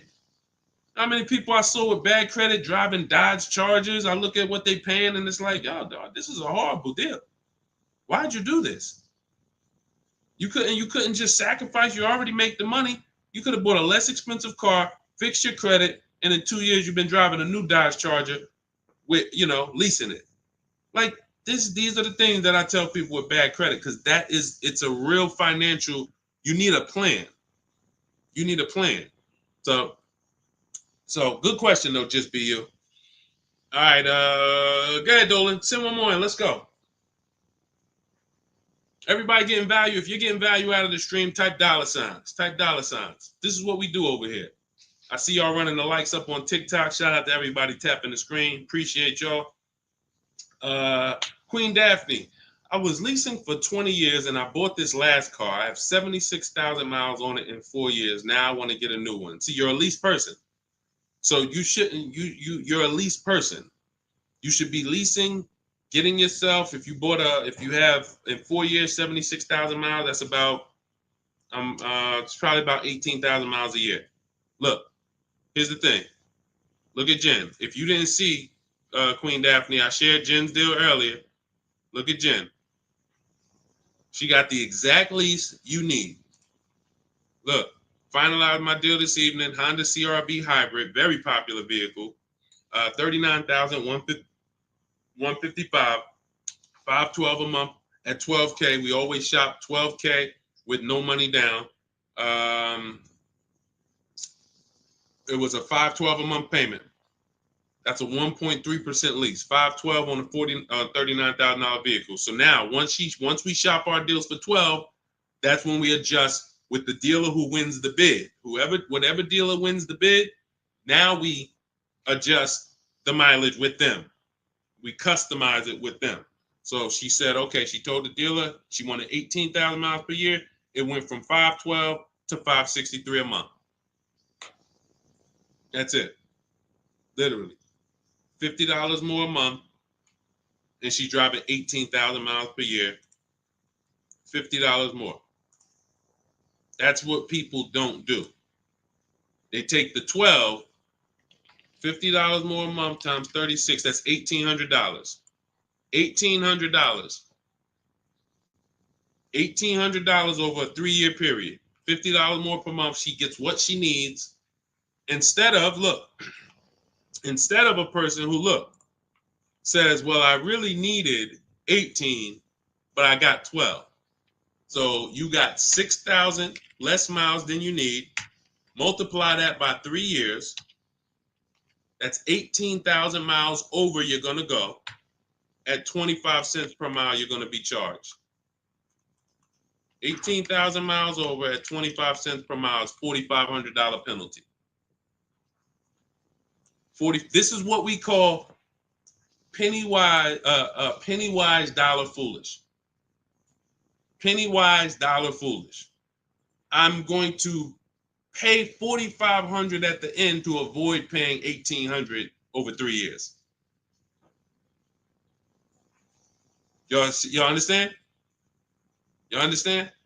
It's always about getting the mileage you need. It's always less expensive to get the mileage you need because people think they can avoid that. They think, some of it is the dealer's fault and some of it is the person's fault. The dealer may lie to them and say, hey, if you go over mileage, don't care, just come back and we'll get you out of it. They're just rolling that $4,500 penalty over to the next car and burying it and stretching it out. That doesn't go away.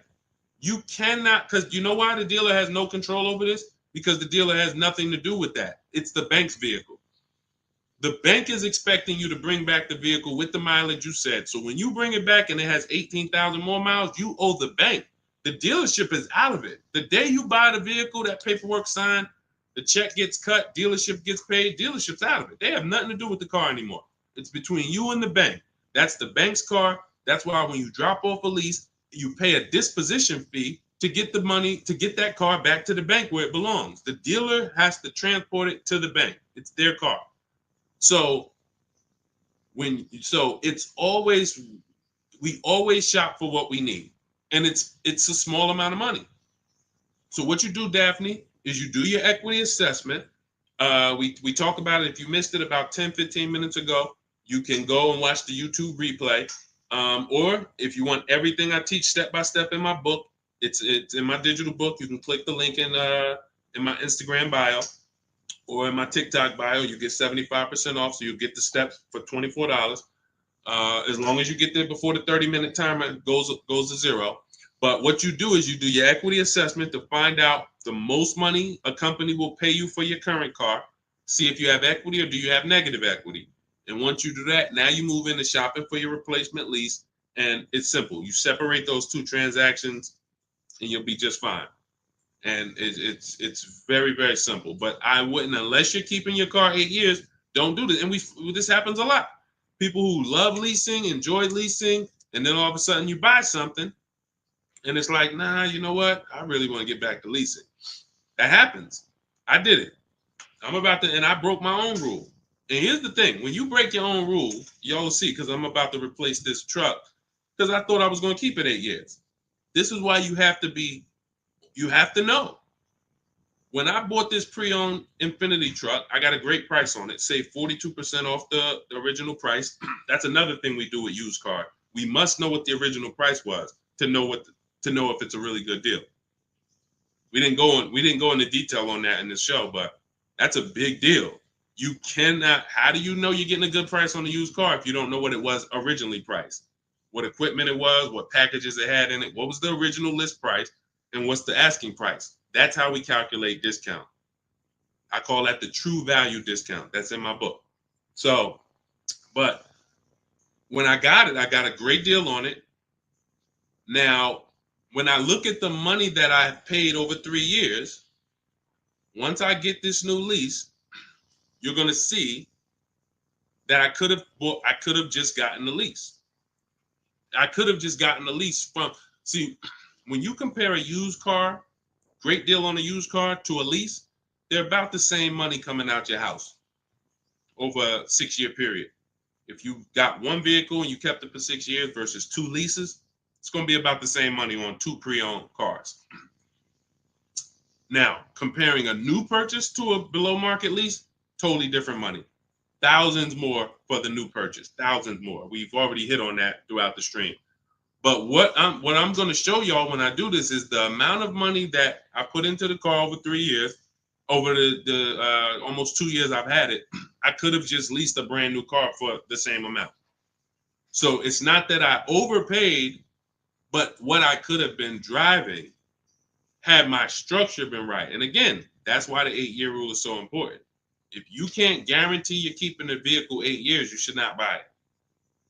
You should be shopping for a lease.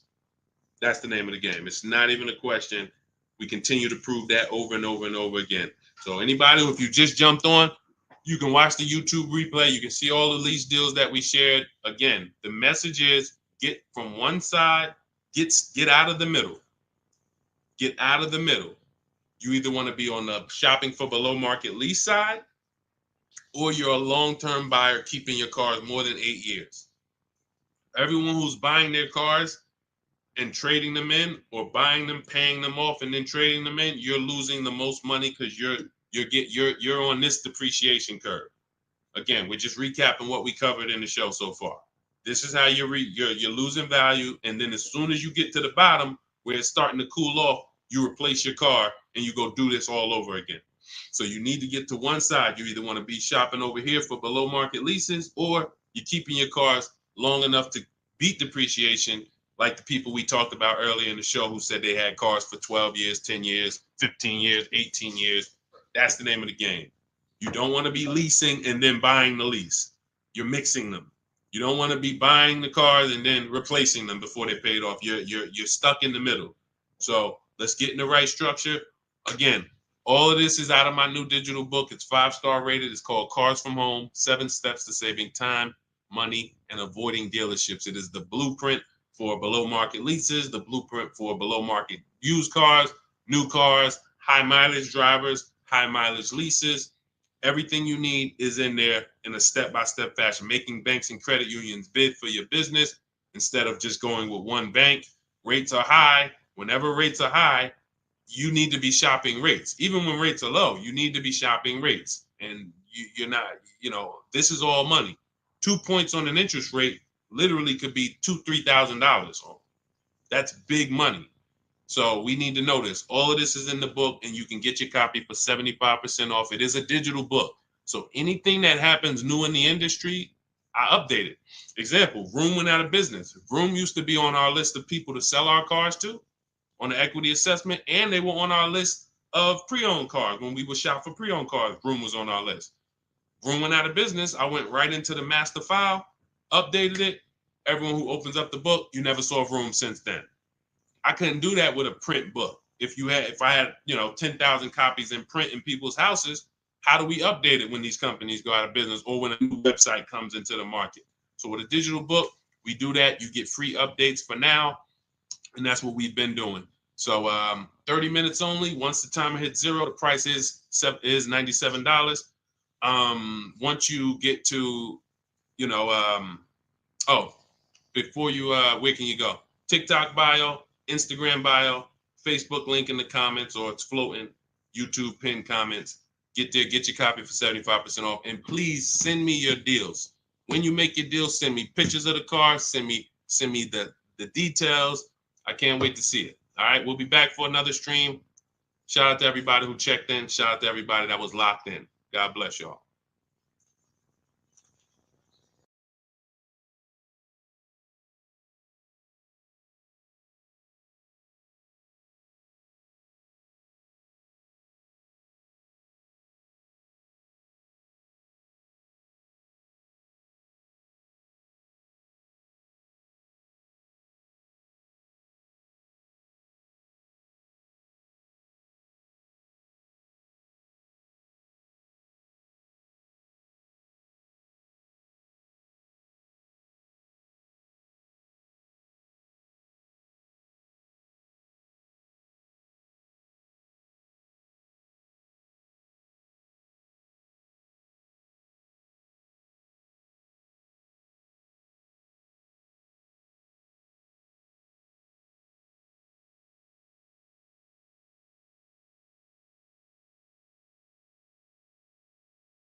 Welcome to Car Shopping Questions and Answers. I am your host, publicly known as Deshone the Auto Advisor. We do these shows throughout the week to make sure that you guys know how to have a process to get below market deals. There's three types of prices you can pay with any car: market value, above market value, below market value.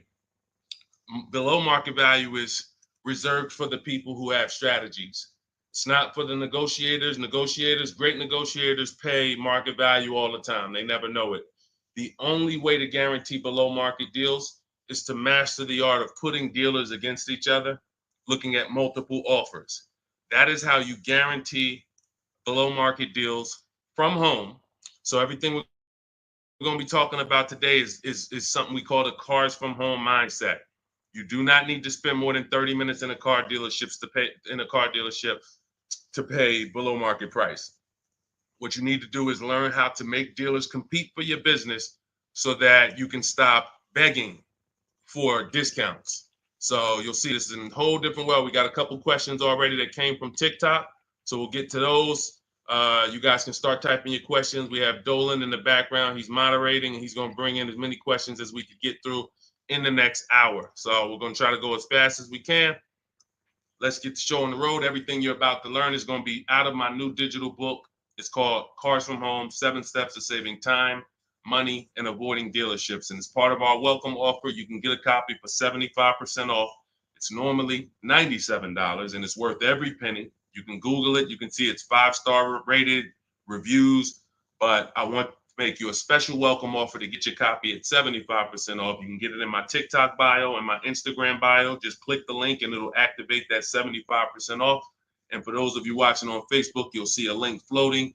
And for those of you on YouTube, we have a link pinned in the comments for you. So, but that's only for 30 minutes. Once that countdown hits 0, the price does go back up to $97. So even if you miss it, you want to get your copy. It'll be everything we're talking about. Okay, Dolan, let's get going. You can put the first question in. This one's Angie B. How are you? So I just got pre-approved for $30,000 from Nissan.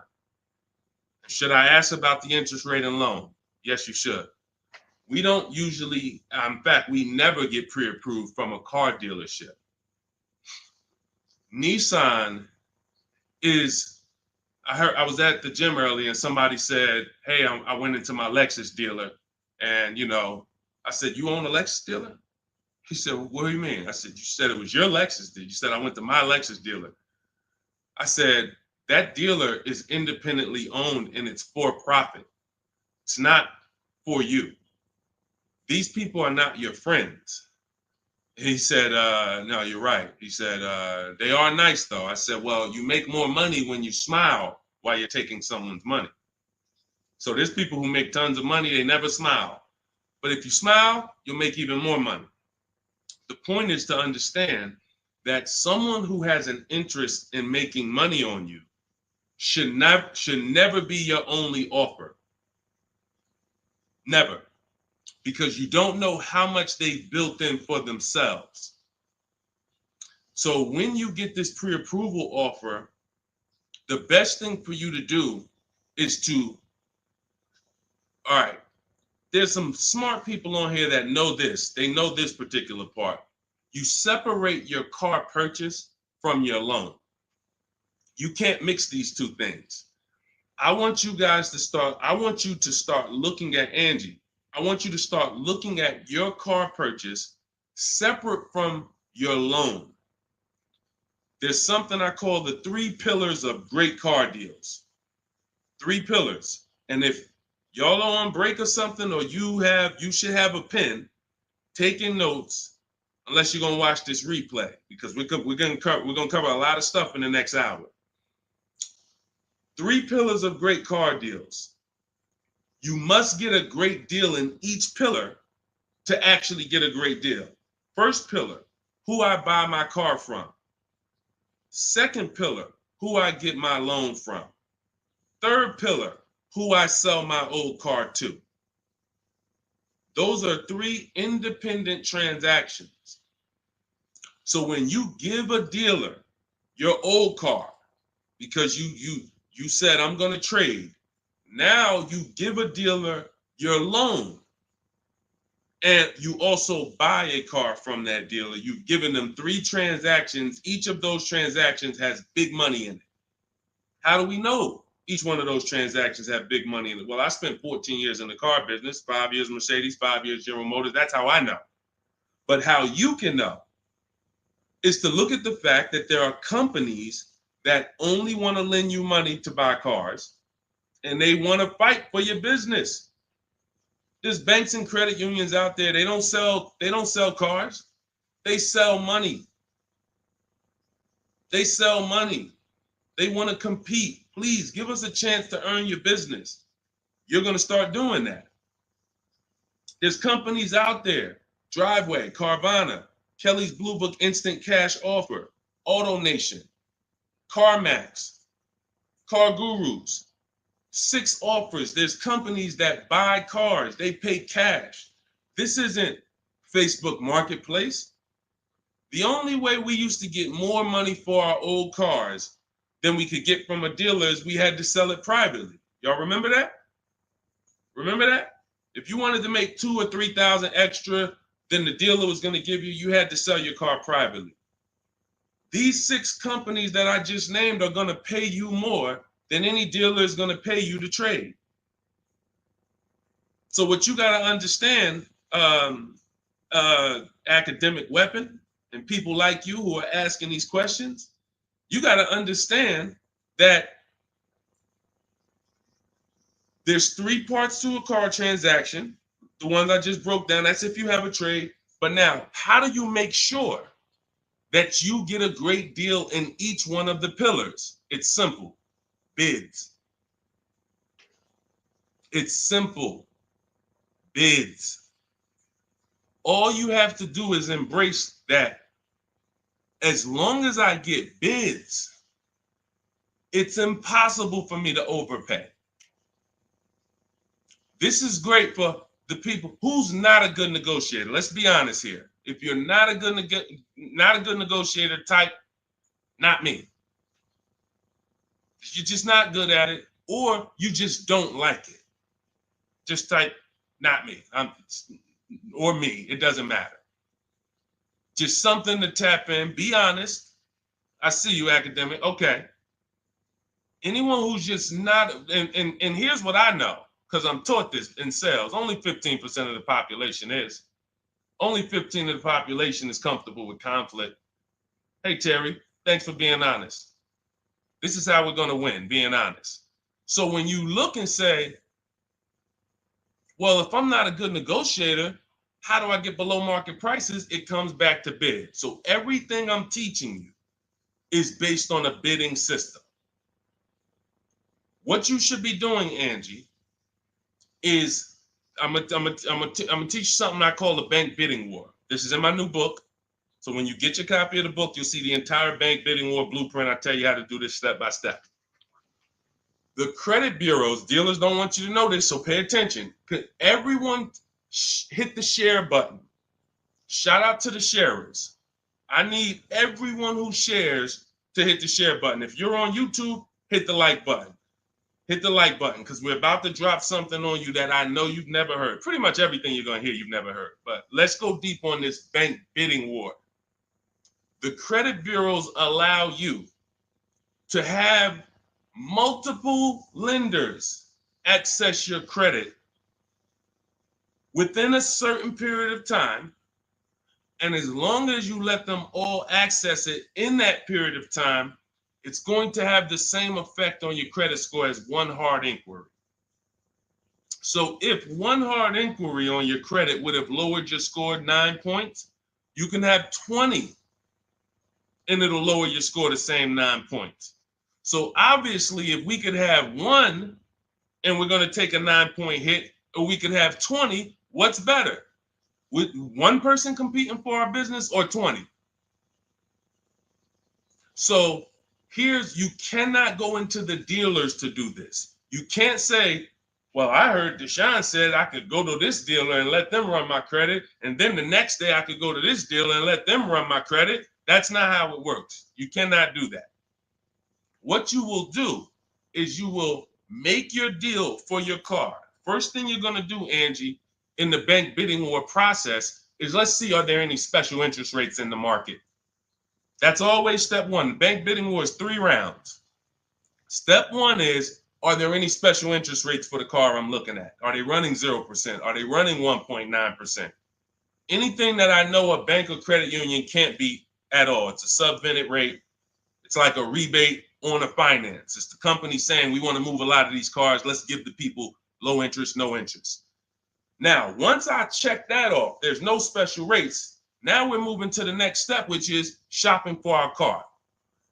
Now, I have a tool in my book called the Perfect Budget Exercise. I created a calculator to do this because most of what you need to do when it comes to getting pre-approved is for budgeting. No different than buying a house. They tell you, hey, you're pre-approved for $400,000 at this interest rate and for a 30-year mortgage. Why do they do that? So you can budget. So the only purpose of a pre-approval is to budget. So the problem with these pre-approvals now is they're doing something where they're trying to get over on you. And they just see anytime the public starts to move in a certain way, here comes the scammers, here comes the wolves. Once the public started talking about pre-approvals, every bit of the conversation went there, but they don't want you to get pre-approved and shop competition. They want you to get pre-approved and locked into them.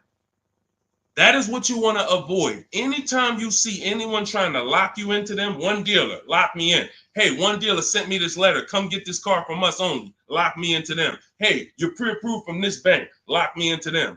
That's how you overpay. Because they don't want you shopping competition to find out that that offer from them is not the best offer. I don't care how good it sounds. It's not the best offer until we've seen 2 or 3 and 4 or 5 other offers. Then we realize, oh, that wasn't a good offer. So when they're doing these restricted pre-approvals, where first of all, they want to ding your credit with a hard pull. We don't like that. Second of all, they want to give you, they don't give you a rate, an interest, they give you a term, but there's an expiration date on it. Who's seen that? Who's seen that? Your pre-approval is only good for 30 days. Now, you done already hit my credit with a hard pull.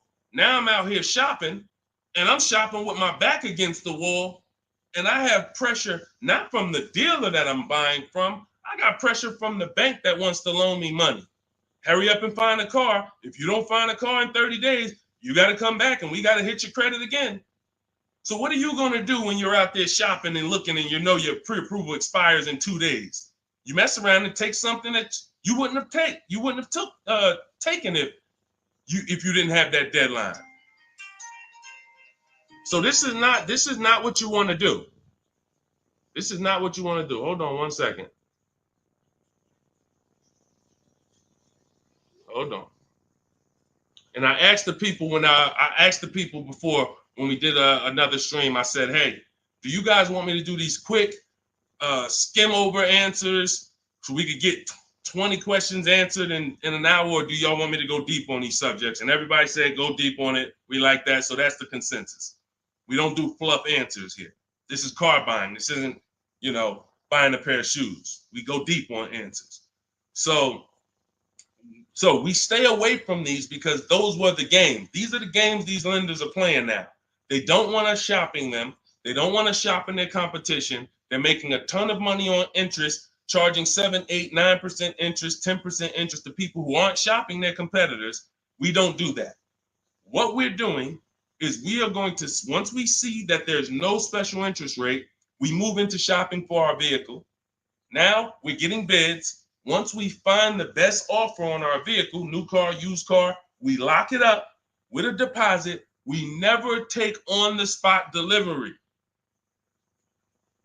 Type a $sign if you understand. Type a $sign if you've ever taken on the spot delivery from a car. You went in, signed the paperwork, same day, took it home. Type a $sign if you've done that. We don't want to do that anymore. I'm going to tell you why. On a finance, you don't have an opportunity to shop rates. You got to shop rates. From now on, you will be shopping rates. You're going to have 5, 10, 15 lenders compete to see who's going to give me the best rate. Because if I pay 7% on a $30,000 loan, but I could have got 5.29%. That's probably $1,500. That's probably, and we never go back and refinance. We just end up with a higher rate than we could have gotten. We wonder, we hope, hey, dang, I wonder if I got the best rate. This is what's going to eliminate that. So you're going to put the deposit down. Hey, I'll call you tomorrow. I'm going to go shop my lenders. And here's what we do that no one is teaching. We always let the dealer see if they can beat the rate. We do not only strictly go with our lenders. We don't have enough lenders to do that. If we had 20, 30, 40, 50 lenders that we were shopping, we got like, I show you how to reach out to about 5 in my book, but the dealer might have another 12, 13, 15. So we want all of these people competing. That way we guarantee we got the best rate.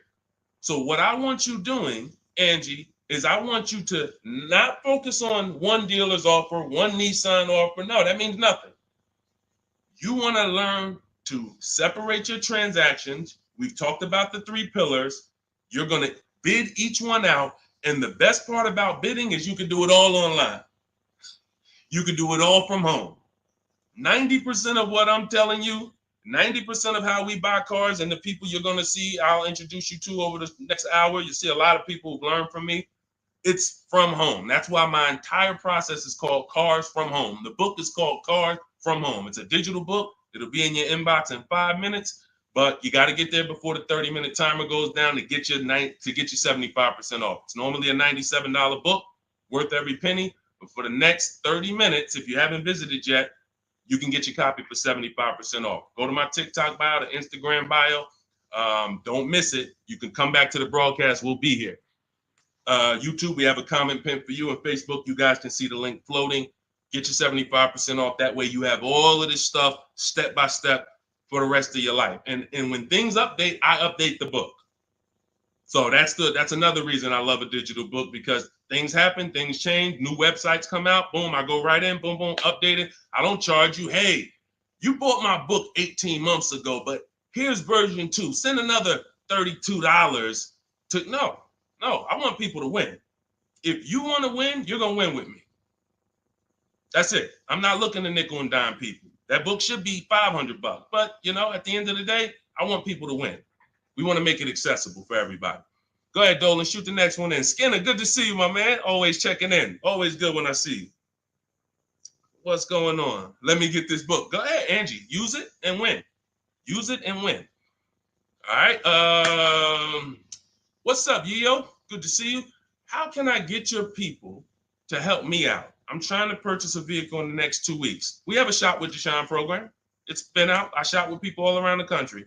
So I always say, get in where you fit in. Some people are do-it-yourself people. Anyone who's a do-it-yourself person, we have the master blueprint. It's step-by-step. There's different paths. So you're not reading a book on leasing, buying new cars, used cars, high mileage driving strategy. You're not reading all of that and then trying to see what I do. There's paths. I basically have it like the warp zone. If y'all ever played Mario, if you're on a lease path, I have links in the book to keep you on the lease path. You're not reading used car stuff if you're leasing. It's going to confuse you. So, but that's do it yourself. That's the blueprint. Some people are like, okay, I want to do it with you, Deshone. Can we work together? How can? Yeah, we have that too. And we have to. So I put the information out. There's no excuse. There's no excuse for you 2 years from now being on my live and saying, hey, I'm still trying to figure out the car buying process. There's no excuse. You got a 14-year veteran here who nobody in the industry can control me because I don't work for a dealership. So I tell you everything that I do to buy cars below market value, lease cars below market value. All the people that you see, you guys know, if you've been on any of my streams, you know we share 10, 15 people an episode sometimes who are reporting their deals. So at the end of the day, you get in where you fit in. Get in where you fit in, but find a place to get in. I don't care if you watch all my free videos on social media. Now, once you get my book or you work with me, you can stop watching those videos. There's no point in you watching my videos warning people when you're inside with me and you got my blueprints. So it's just about getting where you fit in. That's all. Go ahead, Dolan. All that information was Shop with Deshone. That's all in my bio. That's all in, any of my bios too. So what are the 6 companies to sell your car to? Great question. Make notes. CarMax, Driveway, Carvana, Kelly's Blue Book Instant Cash Offer. Do not use the Kelly Blue Book algorithm site where you just put your year, make, model in, boom. Your vehicle's worth $18,000. Do not use that. That is worthless. The only thing that matters is cash offers. That's all that matters. These are people who literally, they either send an inspector to see the car, or you go to a local spot, have the car inspected, they go and they cut you a check. Like it's like that. They don't negotiate. Sometimes Kelly Blue Book will patch you into a dealer and they'll say, hey, I might be able to pay more if I see it. We don't usually fall for that. We want strictly, hey, there's no used car manager in this world in this country who can't put a number on a car sight unseen. Like literally seeing it, that car is worth about this. That's what they do all day long. Look at cars in auction, make offers, make offers, make offers. So all of this stuff can be done online. And these are the people who pay more than, see, you're not going to, once you use this process, you're getting bids. Remember that. So if you're like, hey, I'm looking for a 2019 Honda Accord, I'm going to show you how to see the entire market. Because the problem is, there's another guy at the gym, because people know me locally, a couple people know what I do, and they'll come up to me, hey, I'm looking at this car. I'm like, look, I don't do this. I don't do this. I don't care how close you are to me. Like, I don't do this anymore. But, you get the same information. We've laid out the path. But he showed me, I just saw this car, though. I was looking at it. I said, there's probably 50 of those cars within 100 miles. There's definitely 50 within 300 miles. So the whole idea, remember, you have to know the goal of the person trying to sell you something. It's to lock you in to them. They want you to think this is the only one. This is the only offer. No, there's cars are cookie cutter. If y'all ever see these new cars come off the truck, you'll understand. Oh, they sent 4 of those black ones. There's 4. These cars are cookie cutter. And all of these dealerships are competing. So when we start bidding and getting bids and we find the lowest price car in the market, we get the lowest offer on a lease, on a finance. I have all of this in my book. We do this by email. With a used car, we go on the marketplaces. We go on, it's like shopping on Amazon or BestBuy.com or Walmart. We're going to all the marketplaces for used cars, and we're just screening it down. We'll talk more about that. If somebody wants to know how we screen down used cars, feel free to ask that question. But the point I'm trying to make is, once you have found the lowest car in the market, that dealer knows they're selling that car at the lowest price in the market. So they cannot turn around and beat all of these other offers that Carvana and CarMax and all of these companies made to buy your car. They'll be out of business. You can't be the highest price. You can't pay the highest price to buy people's cars and then pay the lowest and then sell your car for the lowest price. You're just not going to make any money. So what we do is we find the person who wants to buy our car for the highest price. That's step 2 in my books, the equity assessment process. Those 6 companies that I named. We do this with leases too. We sell leases too.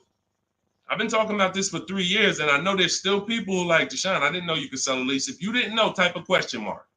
If you didn't know you could actually sell a lease and pocket cash if you have equity, type a question mark.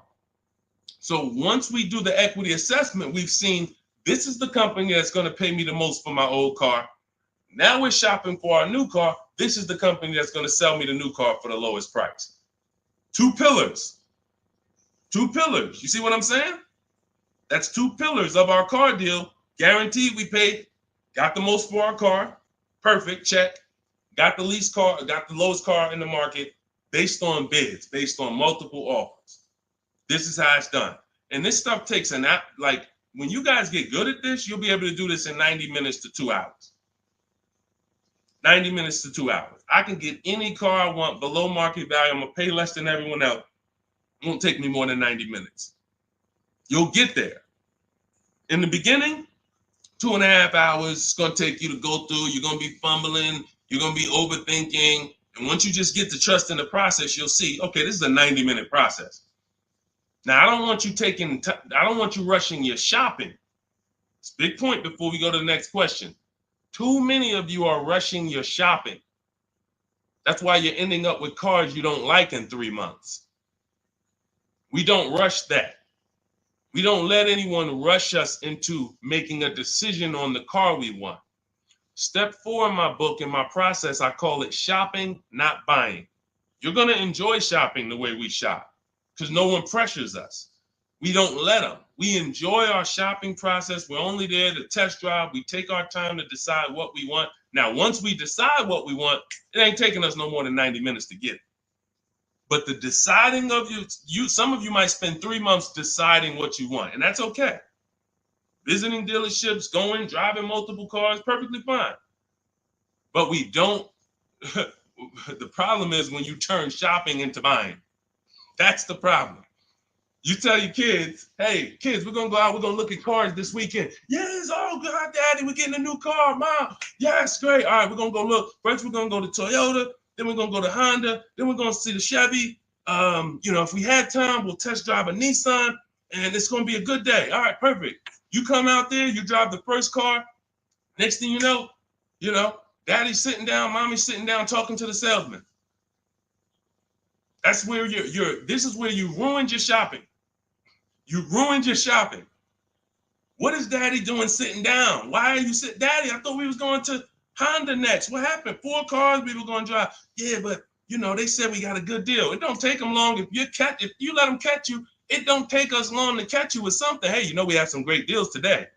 The manager said this morning, we're not going to turn down any good deal. We're so far behind our goals. Anybody who makes us a reasonable offer today, the next thing you know, you're not shopping anymore. You're talking about buying.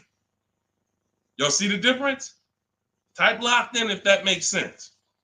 That's why we had a specific step in our process. It's step 4. It's called shopping, not buying. Shopping is deciding what you want. Buying is coming home, getting multiple offers on what you want. And we don't mix those two. This is how you enjoy the process.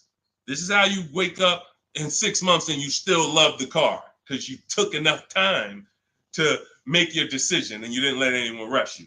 We're not gonna let anyone rush you if you're doing this my way. Go ahead, Dolan. Roll the next one. But yeah, get those 6 companies. Get your equity assessment done. What's up, Terrell? Good to see you. Deshone, I sent out the initial contact template to the dealerships, and a lot of them are trying to get me to come in. That's why we had scripts. Listen, here's what I say to people that I work with. Whether it's most of the time this is people I'm working with in my coaching program here's what I say. I tell you up front, 80% of dealers are overpriced. 80% of dealers are here to make the process difficult because the more difficult they make the process, the more money they make. It's very simple. When you get my book, I have email scripts that reply to everything. For example, Terrell, when you open up the script for the initial replies, you'll see when they say, hey, when can you come in? We copy and paste. Actually, I'm going to be doing my entire process online. Do you have a car that I'm interested in? Do you have a match? Every script ends with a question. Whenever you are emailing a dealer, it should always end with a question. Somebody said, how much is the book? It's normally $97. If you go to my TikTok bio before the actual 30-minute timer gets to 0, you can get it for 75% off. So it'll be $24. So everyone who's visited that site already, if that timer started, it's going. So once it gets to 0, the price is $97. That's just our welcome offer for our new people. And you have a link in the YouTube comments as well as Facebook floating. You guys can see it. Instagram bio. Go activate your 75% off. It'll be in your inbox in a minute. But that's the whole thing. So let me read the rest of your question to see if it was something different. And a lot of them are trying to get me to come in and talk to them and test drive. What to do next? Resend another template. Well, there you go. No, you don't resend another template. We actually use the scripts. See, the reason why I know everything they're going to say is because those are templates too. When you guys get these emails, who gets the emails from dealerships? Hey, Jane, we love your 2016 Kia Sorento. We have a customer looking for that. My used car manager just said he needs that vehicle. Who's gotten that? Who's gotten those emails? Type me. Type me if you gotten it. Hey, I can get you out of good news. We looked at your 2021 Honda, and turns out we can get you in a new one for around the same price. When can you come in? Or when can we have a conversation? Right? Thank you, Dion Skinner. Okay, look, how do we know? How do I know you all are getting those? Because we sent them from the dealership. We sent them from the dealership. Listen, if you're not tagging your best friend into this broadcast, you're being a little selfish, because your best friend's out there right now and they need a car and they about to go and overpay. So tag your best friend into this. Hit the share button and share with your best friend. This is what happens. Those are all templates. There's a software we would use, Mastermind, Momentum. What it does is it just searches the whole database and it sends out templates to these people. If we send out 1,000 emails, 100 are going to reply. It's going to lead to this many appointments. Those are all templates. That's not custom stuff. Those letters aren't, oh, they took the time to send me a letter. So it was easy for me to prepare the counter scripts because I know everything they're going to say. When can you come in? Can we have a phone call? You know, it'd be a lot easier. All the stuff is there. That's why there's 3 different sets of scripts in my book. And there's no other book that does this. Quite honestly, there's never been a book that I've seen that actually has links to videos, actually has links to documents with scripts that you copy and paste. That's why I said, when I tell you the book should be $500, it should be. And then it would be, I'm only going to sell it to the people who really, really value their money. And they would. And they'd be like, Deshone, this was an expensive book, but I tell you what, this book saved me more money than probably any book I ever bought. But again, that's not God's plan. God said, listen, make it affordable, son. The people who are going to get it, they don't have no excuse. They have no excuse now. If the book was $500, you could, man, I really would get the book, but I don't want to lose $500. Book's $24 if you get there before the timer. So the point is, Terrell, use the scripts, follow the process, realize it's a new process for you, but everything's accounted for. Everything in the process is accounted for. Just use your scripts. Everything they say, copy and paste, and keep the conversation moving on your terms. And don't try to turn an 80% dealer to a 20% dealer. They're not going to be that. They're doing what they're supposed to do. Let them eliminate themselves. Usually, if a dealer's going to make it hard, there's a reason.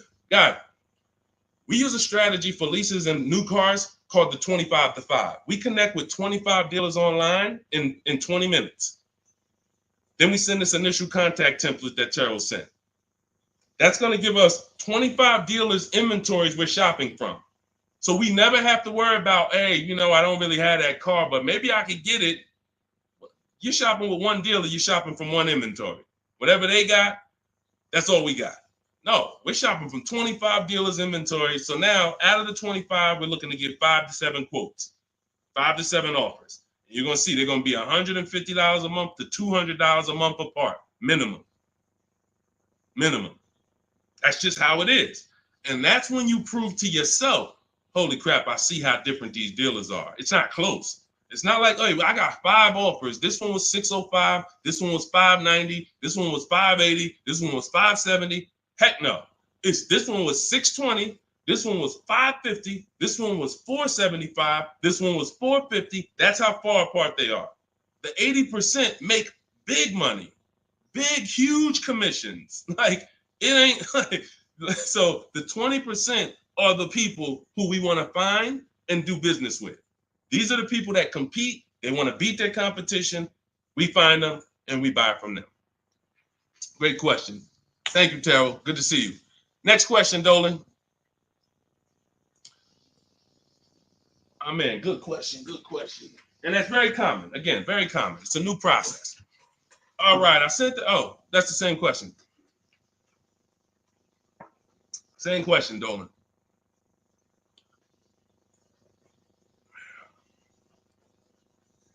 What's up, Jaden? Buying my first used car this year. All right, putting $10,000 down with fair credit and a trade in worth $1,000. How do I maximize for the best car possible? First thing we want to decide is, should we be buying or leasing?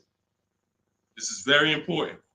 Now, I know many of you were taught on here, never lease a car. That advice is costing you thousands and thousands of dollars. And we'll go deep on that because I can't make a statement like that without going deep on this. But let me ask you, Jaden, do you have good credit, fair credit, not so good? You know, nobody knows you, so it's not like, you know.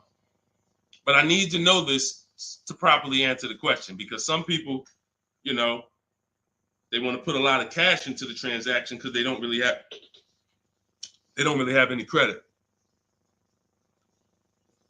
Let me know. I'm looking for your comment. Listen, you got to stay close to your keyboard. All of you who are asking questions, I want you to stay close to the keyboard. Dolan's pulling the questions in, and, you know, I want you to stay close, because I might ask you a follow-up question that I need to actually, you know, be able to answer it. So let me just assume. All right, let's just assume you have fair credit. Hang on one second. Let's assume you have fair credit. All right. Hang on. Okay. So let me tell you an outcome that's very common. And you could decide, this is all of you who have a child who's going to be getting a car, or you're going to be getting your first car. Like, listen up to this. We go wrong buying people their first car a lot of times, because typically when you buy a car, what's happening is you have to pay for the whole car. Some of you know every $5,000 on a car loan is about $100 per month. So when you look at and lock that into your head, every $5,000 is about $100 per month. So when you see a $5,000 car, $10,000 car, you should think $200 a month. When you see $15,000, you should think $300 a month. These are safe parameters for you to make sure you're not overcharged. You have to be able to understand a $50,000 car isn't going to be $500 a month to buy. It's going to start out around $1,000. So we need to know these things, because you can manipulate loans to make payments lower, and that's how you end up in a 9-year loan, because you went in saying, hey, could you get that car to 700? That car's nowhere near 700 with a good loan. 5 years, 6 years is the longest we go. I have a rule in my book called the Rule of 72 and the 10th birthday. 72 months is the max loan we take, and the car should be paid off by its 10th birthday to avoid problems. So by the time a car turns 11, car should be paid off, so that way you could actually put money to the side for maintenance. These are all boundaries that we haven't had, that if you follow them, you're going to have a lot better experiences. So if you don't have the credit to lease, then I would say, okay, get yourself an inexpensive car, try to get a small loan. You know what? The first question is, how many years are you going to keep the next car? That's the first question. That is the first question. When you open up my book, the first question, if you and I were talking on the phone, Jaden, the first question I would ask you before credit, before anything, Jaden, how many years are you going to keep the car? Now, if you say to me, Deshone, I'm definitely keeping the car 9-10 years. I don't need a car every couple years at all. I'll keep a car a decade. Perfect. Forget about leasing. In my book, first step is, how many years are you keeping the next car? I want y'all to answer that. Everyone who's shopping, everyone who will be shopping, you're shopping now, or you're going to be shopping soon in the next 6 months, a year. I want you to answer the question. How many years are you keeping the next car? Guaranteed. Guaranteed. Because everything else comes after that. When you're going to keep it 8-9 years, I'm going to show you the steps you need to make sure you get a car that will last 8-9 years. Plenty of people say, oh, I wanted to keep the car a long time, but you didn't take the steps to make sure you got a car that would last that long. So everything comes from this question first. How many years are you keeping the next car? So now, Jaden, let's say you say to me 8-9 years. Perfect. So now what we're going to do, we're going to the purchase path. Not thinking about leasing. New car, used car, based on budget. Based on budget. Now you said you have a trade-in worth $1,000. I'm guessing it's an older car, so you can still put it through the equity assessment. But if you're saying it's worth $1,000, who told you that? See what I'm saying? See, the highest offer for your car is what it's worth. I want y'all to get into the habit of getting offers so that you know exactly what your car is worth, not letting one person tell you what your car is worth. So now let's just say, for example, your car is worth $1,000. Now we're looking at, well, do we get a new car or pre-owned car? And if we get a pre-owned car, here's how we determine new car versus pre-owned car. Budget is one. Now let's say you could afford both. I could afford a new, I could afford a new pre-owned. Which one? Well, it's based on values. Some people, you only get a new car every 10 years. You're like, hey, I want to get me a new car. Because at the end of the day, over a 10-year period, the amount you pay for the new car, you'll get some of it back on the back end. And some people are like, I want to get a new car every decade. I want to treat myself. I could afford both. Some people are like, hey, I can afford both, but I'd rather knock 30% off. I don't need the latest one. I'd rather knock 30, 40% off what the price would be. It's just different values. There's no right or wrong there. In my book, I teach you both of those things. When you get to that step, that's how I help you make a decision. So sounds like, I would need more information. That's why I'm asking you, because I don't teach a one size fits all thing. I teach based on where you're at, here are your options. Pick one. Now, when it comes to buying versus leasing, oh yeah, one size fits all. Anybody on here who is not keeping their cars 8 years and you're buying them, you're losing thousands of dollars. You're just losing thousands of dollars. You can't compare.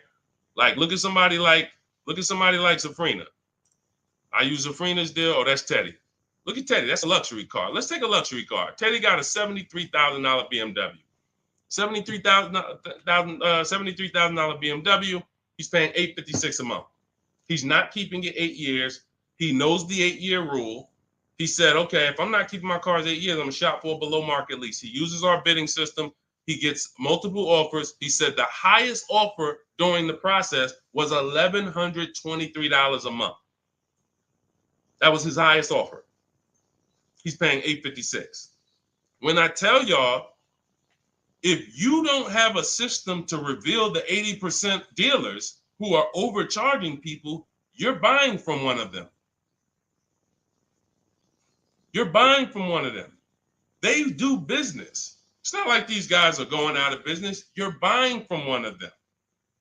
And you see, but Deshone, they told me this was the best deal that they could, this was their best offer. It was their best offer. It wasn't their competition 20 miles away's best offer. It wasn't that small dealer that's 45 minutes away that doesn't get the traffic that this city dealer gets, that once they see your information and they say, wait, hold on, we don't get the opportunities they get where they could just charge people and then they keep coming back. We only see, 3 people a day sometime. Boom, okay. Listen, we're gonna beat their we're gonna beat them, and we're gonna have our license plate in their market. This is what you can't see that when you're in a dealership trying to make a deal, negotiate with them. So this is what you prove to yourself. The 80% dealers charge tons of money before, and they won't go below a certain price. They might take off $3,000. I ain't going no lower. That's it. You don't want the car? Next. See you later. Listen, sorry, I'm not selling a car for less than that. They have a minimum threshold, a maximum amount. We ain't taking less than this for our car. Their competition, they'll go 3,000 less than that. Got to get them. So now let's go back to the leasing versus buying scene. When you look at this and you look at Teddy, you can see, can you take that comment down, Dolan? Matter of fact, I got it. Look at Teddy. So $829 a month, he's paying $856. Now, $73,000 vehicle, that vehicle on a 5-year loan, every $5,000 is about $100 a month. That vehicle should cost $1,500 a month. Even if he got a huge discount, let's say he got 15 grand off. Somehow, magically, he got a ridiculous discount. Instead of 73, he pays 60. $1,200 a month, 5 years. $1,200 he's paying $856. No money down. We don't, and whenever we shop, what you're going to learn as you listen to me and you shop the way I'm telling you to shop, everything we shop is no money down. We might put money down later, but we only put money down after we guarantee we got the best deal. All right. Let me echo that. You only put money down after you guarantee you got the best deal. What does that mean? You paid the best price for the car. You found the dealer that's going to sell you the car for the lowest price. You found the bank that's going to get you the lowest money. You did this from home using online tools. If you're doing it manually, you call around. I don't care if you call around. It's harder than my way because, but you want to call around and try to get multiple offers from dealers. The point is, once you find the best offer, now we can put money down if I want to lower my payment. But what dealers try to get you to do, especially the 80% and the people you're used to dealing with, they want you to put money down to get to a payment you'll take the car for. Big difference. Hey, how much is this car? Hey, it's $1,100 a month. Yeah, I can't afford that. How much money can you put down? How much money can you put down? Man, I could probably put down like 15, but can you get me to like 700? Now you're trying to buy your deal. You're not focused on the interest rate. You're not focused on the price of the car. Is he even selling me this car lower than what I could get on the market? You're trying to buy your deal, which is why the 80% dealers, here's what the 80% dealers make tons of money doing, making you think you want. And all I want you to understand is this is simple, easy. That's hard. Once you step in, start doing this like Teddy, once you start doing this like Danielle, look, like Ansley, look, like Jen, all of these people get below market deals from home. Once you start doing it like this, you'll realize this is the easy way. At home, at work, man, I just bought a car. How you buy a car? I ain't even see you spending all this time in dealerships. Look at all these offers in my email. Look, this offer, this offer, this offer, this offer. Yep, just the one. I just locked it up, saving me $7,000. You'll never go back. You'll never go back to the old way. You have to learn cars from home. All the money is over. All the overspending happens inside dealerships, which is why we never do it. Go ahead, Dolan.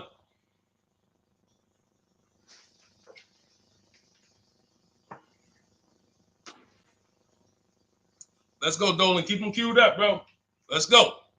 To Cali, good to see you. Should you put a down payment on a car? Well, that's just what we were just talking about. What we were just talking about was, all right, let's talk down payments on leases. First of all, you got to realize something about a lease. Whenever you put a down payment down, if the vehicle's stolen and they don't find it, or if it's totaled, you don't get the money back. I'm not a fan of putting huge money down on leases, but unless you do one thing, you assess, well, two things technically. There's only two ways to lose your down payment. Car's stolen and they don't find it, or it gets totaled. So here's what you ask yourself. How many cars have you had stolen in your life? Some of you are going to be like, man, 3. I wouldn't be putting down payments on leases. Some of you like, Deshone, I never had a car stolen. Thank God. All right. You can check. You can check. Now, second question. The vehicle you're buying, what's the chances if you get into an accident, it can get totaled? You're buying a huge Jeep. You're buying a huge S-Class Mercedes. You're buying something that's very hard to total. You're good. You're good. You're buying a Honda Civic, putting $5,000 down on it. It's not a good. You're taking big risks. Big risk. So that's how we assess leasing. But here's the thing. This is how we shop for our leases. This is all in my digital book. We shop for our leases with only first month's payment down. That's really no down payment because when you lease, you give them your first payment, then you drive off. And when so that's how you do it. So first month's payment out of pocket, 12,000 miles per year. And we put taxes and fees in the payment. That's it. That's it. We get all our offers that way. The dealer's going to give you the offer based on how you told them to give it to you. If you told them, hey, just work me a lease out, They're gonna work you out a random lease, $3 grand down, boom. When you see these commercials, these are not deals. Listen, you cannot never judge. I told y'all at the beginning of the stream, it's 3 prices you can pay for every car: market value, above market value, below market value. Those are the 3 prices. Below market price is the people who got skills. That's the stuff we're talking about here. Below market comes from bidding. When you look at these offers, look at these commercials. Look at. Let me show you a deal. Look, Ansley just got a 2024 Infiniti QX Lux. MSRP is $58,000, $58,490 to be exact. Said I'm only paying $554 a month with my first payment down only, right under 1%. Now, some of you, if you're savvy, you've heard of the lease 1% rule. That's been around for probably 30 years. I created the 1.5% rule because people were overpaying for leases. People knew, the savvy people knew the 1% rule. They knew this is great value. This is a steal. You get a lease under 1%, no money down, you stole a vehicle. Doesn't mean it's your best deal because Zafrina got 0.88. So she got 0.88. So just don't think, again, bids. Bids. It's like, hey, you don't know how much you're going to save on the car. She didn't know she was going to get 0.88. She knew the 1% rule. She got her offers. She ends up closing the deal, $579 a month on a $65,000 vehicle. So this is how you shop. So once you get an offer, if it's between 1% and 1.5%, that's good value on the lease. The closer to 1, the more value. But in order to get 1, you need rebate. You need we don't understand sometimes the lease program. The dealer can't control that. So what we do is we shop. When you see a deal that's 1.1, 1.2, 1% low, that means there's a lot of rebates there. There's a lot of there's probably great residual, low money factor, which is the interest rate. You can't control these things. All you can do is bid it out. Now, once you get to a payment and you're like, okay, I already know I'm under 1.5%. I got my 5 to 7 offers, so I know this is the best offer. But I want to drop my payment probably another $50. Now you put money down. You see what I'm saying? Type $signs if you got that. You shopped your deal. You got your offers. Type a $sign at that click. I'm talking to the people that's locked in. Listen, I know, unfortunately, we live in a world, a lot of people distracted. We sit here, we could talk big money all day long, and it's just flying past it. They got 100 other things on their mind. But the people who locked in, type a $sign if you understand that. When you shop for offers, when you look at your lease offers, the way I just told you we shop for them, now we get the offers, we say, all right, boom. This is the best one out of 5 to 7 dealers I got. Let me now lower my payment. First of all, if you can afford that payment, just take the deal. Much better, put no money into the deal. That way, if God forbid it's total, boom, I come back, I do it again, ain't no problem. I didn't put no money into the car. But if you look and say, I want to lower my payment like $100 a month. First thing you do is assess what I told you a couple minutes ago. How many cars have I had stolen? The lower, the better. If it's one time, okay, chances of this car getting stolen, slim to none. All right, how easy is this car to total? Now, it's a big vehicle. Like, I'd have to get into a pretty bad once-in-a-lifetime accident for it to be totaled. Perfect. All right, you can throw $2,000 down. You can throw $3,000 down to lower the payment more. That's how you use down payment money. You never use down payment money to buy your deal. You must have the deal before you apply the down payment. You must have the lowest interest rate before you get the down payment. You must have the dealer who's selling you that car lower than anyone else before you apply the money down. That's when you know you have a deal and your down payment isn't being taken and used as profit. Anybody else, down payment's being used as profit. It's just padding the deal. Give us more money to work with. How much could you put down? 6? All right, let me go work this out. And they're just around moving money around. They're moving, you're buying a car from them, you're getting your loan from them, and you're giving them $6,000 to work with. They have all this money to work with. That's a dream customer. And if this is you, I don't want you to feel bad. I only want you to feel, because no one told you this until now. I only want you to feel bad if you keep repeating it, because you got no one else to blame. Right now, you have the opportunity to change everything and focus on what I'm teaching you. So no one can do this to you. But the dream customer comes in, got a car to trade, wants to buy a car, needs a loan, How much could you put down? I'd probably put down like 3,000. That's 4 things you just gave him to work with. I got money in your loan I can move around. I got money in your old car that you want to sell to me, trade. All right, I could use that. Got some margin there. Then in the car you want to buy, I got some margin there. Then I got your down payment money that I got margin. I'm just about to let me manipulate a couple things and here. That's what we don't want to do. All right? That's why we separate the transactions. This stream, if you get the 3 pillars of great car deals, separating your transactions, bidding them out, this can never happen to you. None of this stuff could ever happen to you.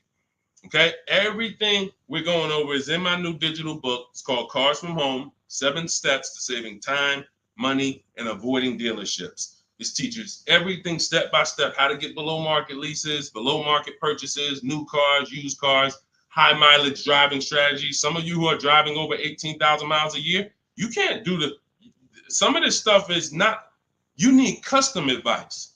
See, again, I don't do one size fits all. You can't be an 18,000, 20,000, 30,000 mile a year driver and think you can actually use the same loan structures and all of that as a normal person. You're depreciating your car faster than them. So all of this is in my blueprint. It's in my new book. Get your copy for 75% off in my TikTok bio, in my Instagram bio, or we have a link in the comments for you on YouTube, and we have a floating link on Facebook for you guys. But if that timer hits 0, it's $97. And if I'm you, if I miss the 75% offer, I'm getting the book, knowing what I know. And there's people who have the book, they'll be like, hey, look, I don't care if you missed it. You need to get the book. It's $97, worth every penny. So I want you to have everything I teach. It'll be in your inbox in literally a couple minutes. It's a digital book. And as soon as you get it, you're going to see a thank you page, and it says screenshot this page. Very important, because on that page is the link to open the book. Then I email you a copy. Also on that page is the link to my support team, just in case you type your email wrong. Our system is great. We send out lots of books. It works every time. But if you mistyped your email, then you're not going to see the book. So make sure you have my support team's email. So if you don't see that book in 5-10 minutes, email my team, hey, and they'll get you the book right away. All right. Thank you, Skinner. Yeah, nobody ever broke it down like that. I'm glad. That's what I'm here for. That's what I'm here for.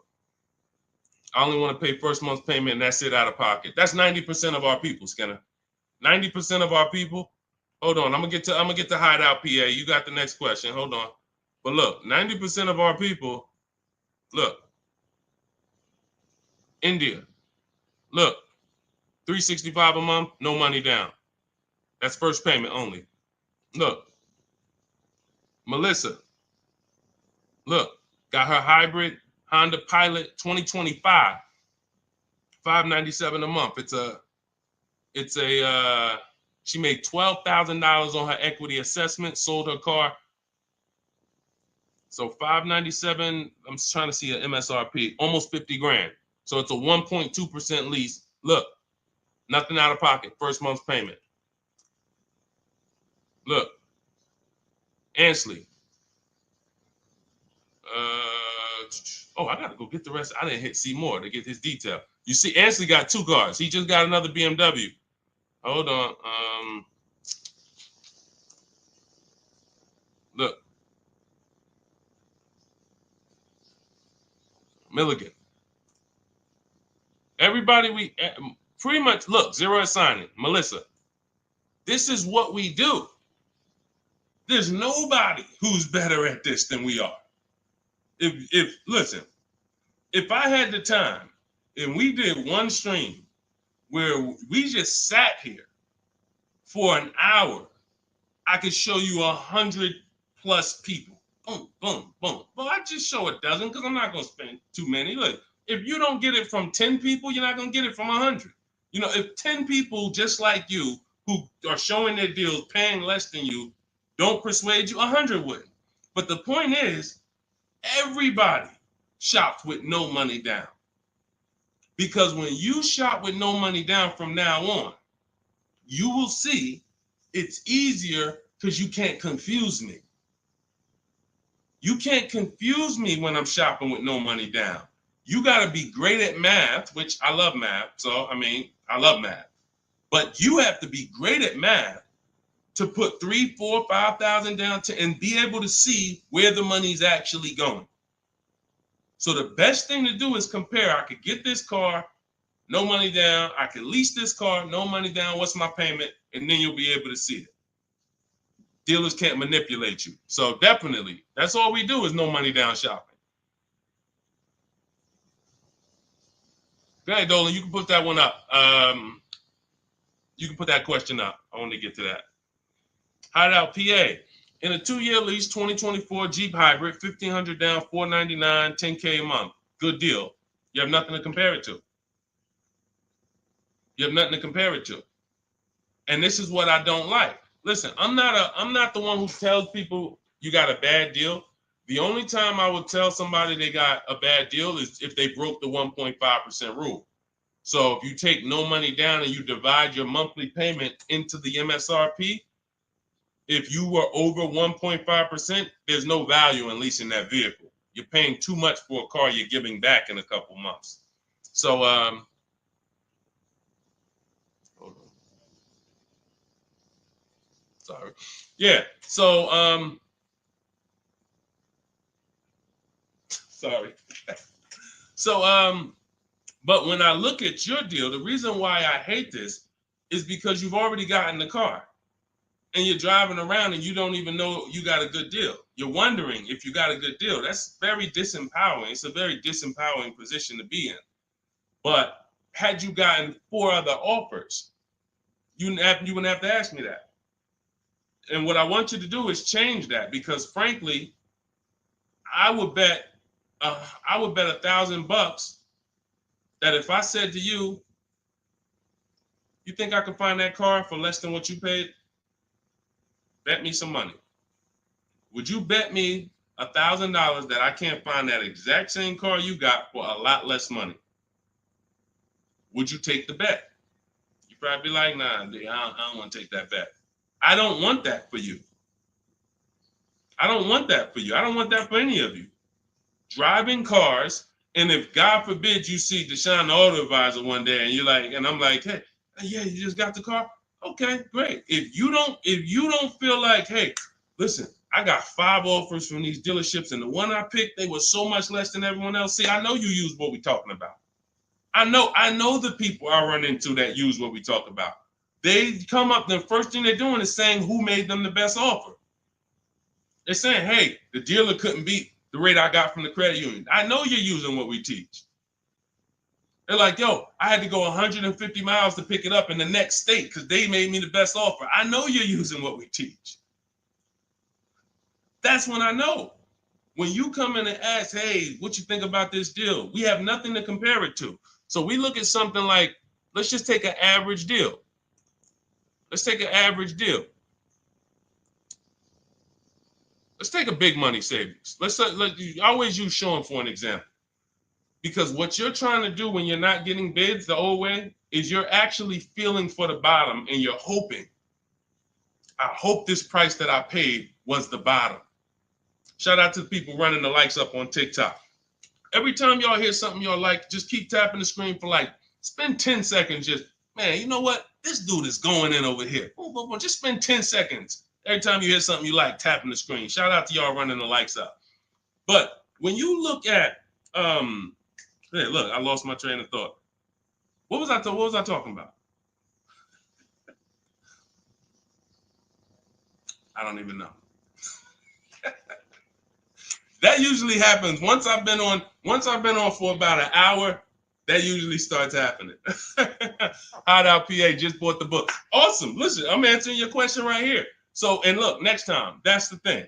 So again, I cannot tell you, oh, the MSRP was 49,000. Okay, so 49, 1,500 down. That's about a 1% lease. Solid. We don't know if you could have did better though, and that's the point. Again, Zafrina. Funny story about Zafrina, and she got this 0.88% lease, right? You're probably a little over 1% because you put about 1,500 down, so that $1,000 probably would have put you about maybe 1.1. Still great value, absolutely great value. great value. But Zafrina called me. She was shopping for a Jeep Grand Cherokee. She didn't call me, but we you know, she's in my program. Again, we have Shop with Deshone, Shop with, you know, blueprints. It's all up to you. However you like to learn, we provide it. So she was shopping for a Jeep Grand Cherokee, and the best offer she had was like 1.1, and it was solid. But she was coming out of a Jeep where she was under 1%. Her lease was up. She was under 1% on her old lease. And she said, the guy told me if I take the hybrid version, or the electric version, he can get me down to 1%. No, I think she was maybe 1.2 on a Jeep Grand Cherokee Limited at the time. She said if I take the hybrid version, he said I could do a 1%. He could get me to like 1%. I said, okay, if you're going to look at the hybrid, the electric version, that's an entirely different vehicle. The same dealers that you've been getting the offers from, run it past them now. That's a different lease program, different vehicle. Yeah, he might be able. Now look at this. Here's the big part. He was selling her the standard version lower than everybody else. But then he flipped her to the electric version because it had a better program. She ran the lease again, and another dealer sold that vehicle lower than everyone else. This is why this round robin system is so fun and empowering and revealing. You cannot trust any one dealer. We put them against each other, and that's how we win. So she ends up getting a 0.88% lease, $579 on this $66,000 Jeep. So that's the only thing. Even when we get a great deal, you never walk into a dealership say, get me to 1%, get me to 1.2, get me under 1.5. We don't say this stuff. We get bids. We never know where the best deal is going to be. We just never know. That's why we get bids. So everything we are learning is in my new digital book. Those of you who spent the last hour, 10 minutes with us, you're like, Deshone, I got it. I took a lot of notes. Perfect. But those of you who like Deshone, there's no way I'm going to remember all of this stuff. I want the whole step-by-step blueprint. That is Cars from Home. My new digital book is called 7 Steps to Saving Time, Money, and Avoiding Dealerships. You're going to learn how to get below-market car deals on leases, new cars, and used cars, and without spending more than 30 minutes in a car dealership. You'll be doing this from home. Everything we do is putting dealers against each other, making banks bid. We don't beg for these discounts. None of these people you saw me share, they know we don't do any begging. We are the prize.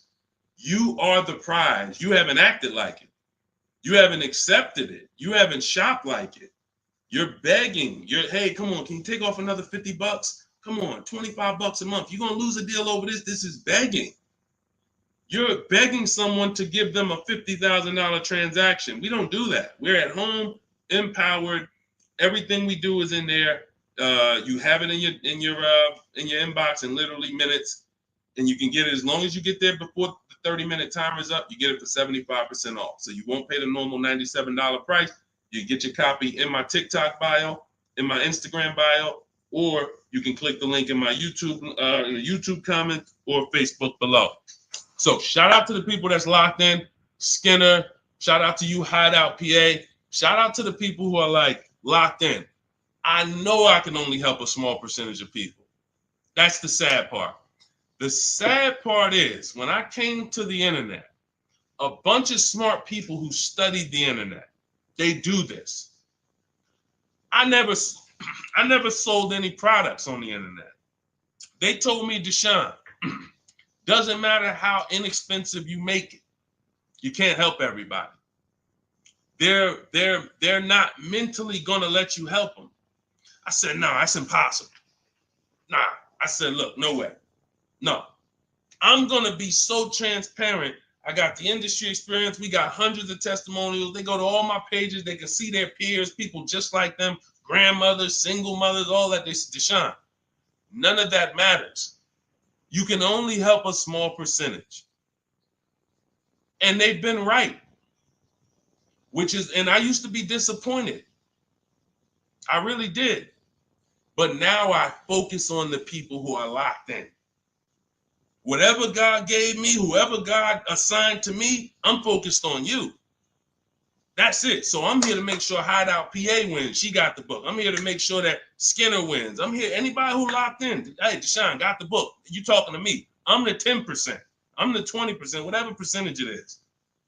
But the rest of you, you got to evaluate yourself because you're going into a very expensive purchase that is the second most expensive purchase you're ever going to make. And you're going in to deal with sharks. Like you really live that. Like you're really ready for that.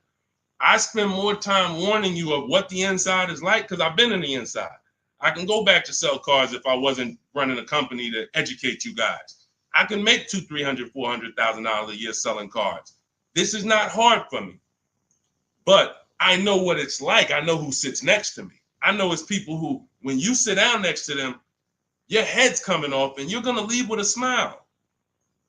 It's an art. It's a science to making a customer leave with a smile. We got people who pay $200 more per month than they could have got, but they leave smiling. Don't let them run into their neighbor, though, that's got the same car and got a better deal. $200 less. Wait, you got the same car? What happened? They knew something you didn't know. So that's my warning. Shout out to the people that's locked in.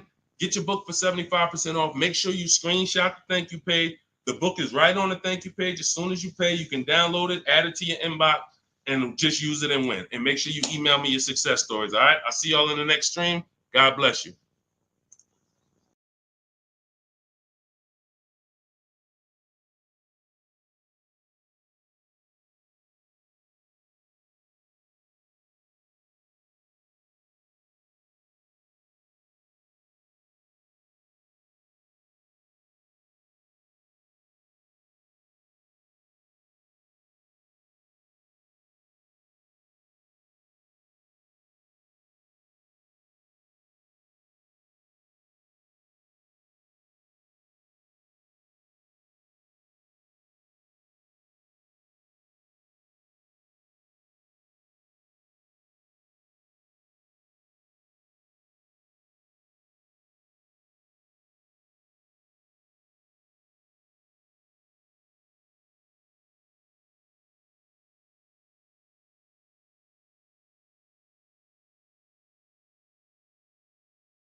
And answers. Welcome to Car Shopping Questions and Answers. We're about to go very deep to make sure that you get the answers you need when it comes to buying or leasing your next vehicle. And we want you to have below market strategies. You can't pay market value and you can't pay above market value. The goal when you are purchasing or leasing a car is to get a below market deal. That's the only deal. If you pay market value, you're paying what everyone else paid. It's not a deal. If you pay above market value, you're paying higher than what most people pay. It's definitely not a deal.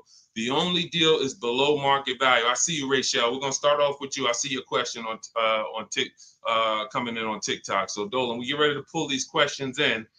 As you guys start typing your questions, we're gonna have Dolan pull them into the show so you can start typing.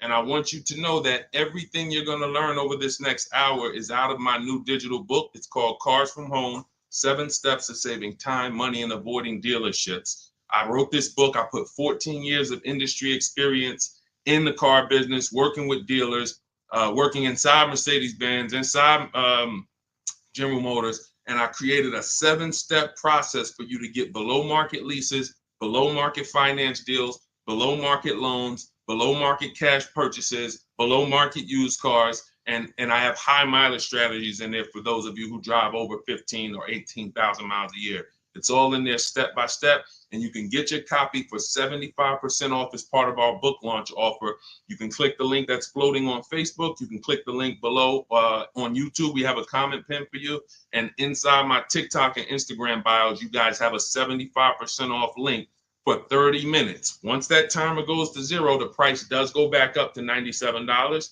It's still worth it at $97, but I'd rather you save the 75% off the total price so you have even more value. So get your copy immediately. Don't let it go down to 0 before you get your copy, all right? Let's get started, Dolan, with the first question. Start typing your questions, guys. We're going to get through as many as we can in 1 hour. And as you come in, can you hit the like button? It does matter. It does activate the algorithm. It does let these platforms know that we need more people over here so we can help them protect their money. Okay, this question came from Rachel. what's the best time to get a car? I drive a 2014 and I own and I owe $18,000.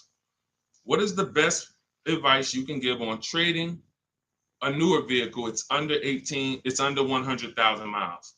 Okay, Rachel. So one of the things that the first sense I get is I don't like you still owing that much money on a car that's 10 years old already. I have a rule that I teach. It's called the rule of 72 and the 10th birthday. That means that you never want to take a loan longer than 72 months, but you also don't want a loan on a vehicle past its 10th birthday. And I'm going to tell you why. In 14 years in the car business, I've seen tons of people have things go wrong about the 10-year mark. Now, there's nothing wrong with things going wrong because that's why you have a car, so that you can put a little money into it, maintain it, and keep it driving for as long as possible. The problem is when you have a loan on that car, now what you're doing is you're repairing the car while you're making, hold on. I had to turn the Bluetooth off. Okay, so the problem is you're repairing that car while you're making payments on it. I call these the four expenses. The four expenses for a car are what you pay for it every month, if you have a loan, what you pay for gas, what you pay to repair it, and then what you pay to maintain it. Maintaining is oil changes, brake fluid changes, tire rotations, new tires.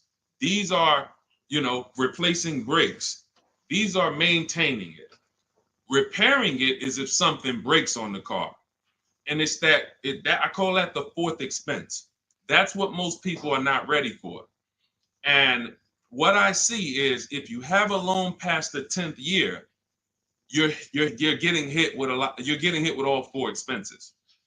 And if you've ever seen someone who has a luxury vehicle and they hate it, they usually are buying cars that are too old and taking loans that are too long on them.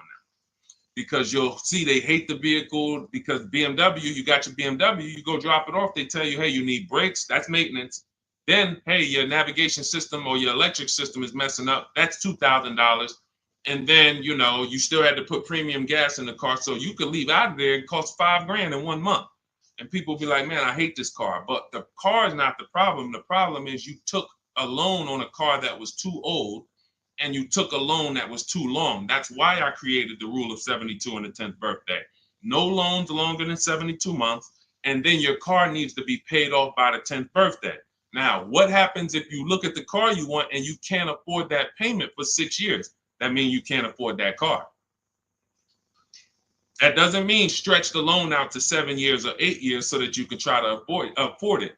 Right now, we could all go and we can look at a $700,000 house. Maybe most of us can't afford the mortgage on that, but if we stretch the mortgage out to 50 years, then maybe we can afford the mortgage on it. Doesn't mean it's a good financial decision. So if you're going to finance again, Rachel, I want you to keep that in mind. When you replace your current car, if you're going into another finance, which I don't recommend if you're not keeping this next car 8 years, because you're going to be in the same position again, you should be going into a below market lease. Then if you're keeping the car long term, then go to another finance and then make sure you're not buying too much car, taking out too many loans on it, and taking out too long of a loan. Use that as an affordability index. If I can't afford this car on a 6-year payment and I can't add up, here's how you do it. You look at the car, ask yourself, how old is it? If it's 6 years old, that means I got to take a 4-year loan. If it's 5 years old, that means I got to take a 5-year loan. It can't be greater than 10. You are taking way too much risk. And you're going to end up in this position where you're looking and you're like, how do I still have a car payment? Things starting to go wrong on this car. I'm nowhere close to paying it off. What did I do wrong? That's what you did wrong. Now, if you want to avoid this altogether and say, all right, what can I do in a different structure? You would be going into a lease. If you're shopping a below market lease, what that's going to do is make sure you can pay a low payment on a brand new car. It's always going to be under warranty, and you just keep doing that. You look like somebody who you're just used to having a car payment anyway. So you want to switch the way you make those car payments and start paying it into new cars versus these 10-year-old cars or 8-year-old cars that you're paying these payments into, and you're not getting much back in terms of return or quality or anything like that. So that's the first thing that I would concern myself with is, Rachel, how many years are you going to keep the next car? If it's 8 or more, then you purchase again. If it's less than 8, then Deshone, talk to me about a lease, because I'm not keeping this car at 8 years. I don't keep any car 8 years. All right? It's a great question. That's where we need to start out. Go ahead, Dolan. Shoot the next one up. Okay, this one is Love and okay, I don't want to even try to pronounce it, but you can see who you are. If I'm upside down, how can I trade or sell without having to pay the difference or getting a higher note? So now you're asking a question that, all right, so this person said if I'm upside down, that means they owe more on the car than it's worth. How can they get out of that car and go into another car without paying the difference or having a higher note? So I'm going to give you the way it's possible, depending on your situation, and realizing that in my book, there is one person, there's two people actually, but really one main person who, it doesn't matter how good your credit is, you're not going home with a new car, because negative equity is, you have too much negative equity. So there are cases where doesn't matter. You come in with an 800 score. I call negative equity the bad credit for people with good credit, because it's the only time when I was in the dealership, people would walk in and they would say, you know, okay, we look at a car and then we look at their current situation and the maximum amount they can pay. And then we look and say, hey, look, the bank's not going to approve this. You can't roll over 10 grand of negative equity to that $30,000 car and do no money down. So there are circumstances where you've dug yourself too deep, and the only thing that's going to do it if you don't have money is time and paying down the vehicle. So let's talk about if you're not in that situation. First thing I'm doing is I'm going to CarMax. I'm going to driveway.com. These are websites. This is because you notice what she said. If I trade or sell, that's very important, because some of you've been on the stream, you know we don't sell. I mean, we don't trade. We always sell our cars to cash buyers. You know, that come, they write big checks, they pay more than dealers. So the first thing we're going to do is visit these cash buying websites: CarMax, Driveway, Carvana, KBB Instant Cash Offer, AutoNation, and Car Gurus. That's going to give you 6 independent offers. Now, once you get those 6 offers, that's going to tell you how much negative equity you have based on your payoff. You need to call your bank and ask them, how much is my payoff? That's the amount you owe. Don't look at your statement. Call your bank, make the phone call, and find out your payoff. Now, you look at what your payoff is, and you look at what your highest offer is. If your highest offer is the same as the payoff, you're break even. If your highest offer is 20, but your payoff is 15, that means you got 5,000 of equity. If your highest offer is 10 and your payoff is 15, you got 5,000 negative equity. So now the best thing to do is what I call pay the difference. Because when you pay the difference, now you can go into your next transaction and you can do a clean transaction. Clean transaction. So whatever deal you get on your next car, it's clean. You're not bringing any baggage over. You can shop multiple offers. There's no limits. But if you can't pay the difference, now you have to do what we don't like doing, which is trade. And there's going to be a ton of people with negative equity, because a lot of people bought cars that were overpriced from 2020 to 2022. You know, we were trying to warn people to lease, to ride out the market, buy inexpensive pre-owned cars to ride out the market, or, you know, keep their current car and not shop if they didn't have to ride out the market. Some people didn't take that advice, and they went and they overpaid because they had no shopping strategy. And now they're going to be 15 grand negative equity trying to get another car. So if you can't transfer, you know, there's limits to what you can transfer. If you can do what we teach and you actually can shop the market the way we teach, you might get a deal like this. Let me show, this is Milligan's deal. She just made this deal a couple days ago. It was for Mercedes-Benz brand new EQS. It's an EQE. It was a $79,000 vehicle. Using our shop from home strategy, she never left the house to get this discount. She went from $79,000 to $51,000 on a brand new vehicle. And if you're on Instagram or if you're on YouTube, you guys can see this. So we can't share the entire versions on Facebook and on TikTok. But if you like, anybody who wants to see, okay, I want to see these things that Deshone is, you can go right to our YouTube page, Deshone the Auto Advisor. And you go right to Instagram and you'll see the actual documents. This is her deal. She's posted up $79,000, $51,000. Why is this so important?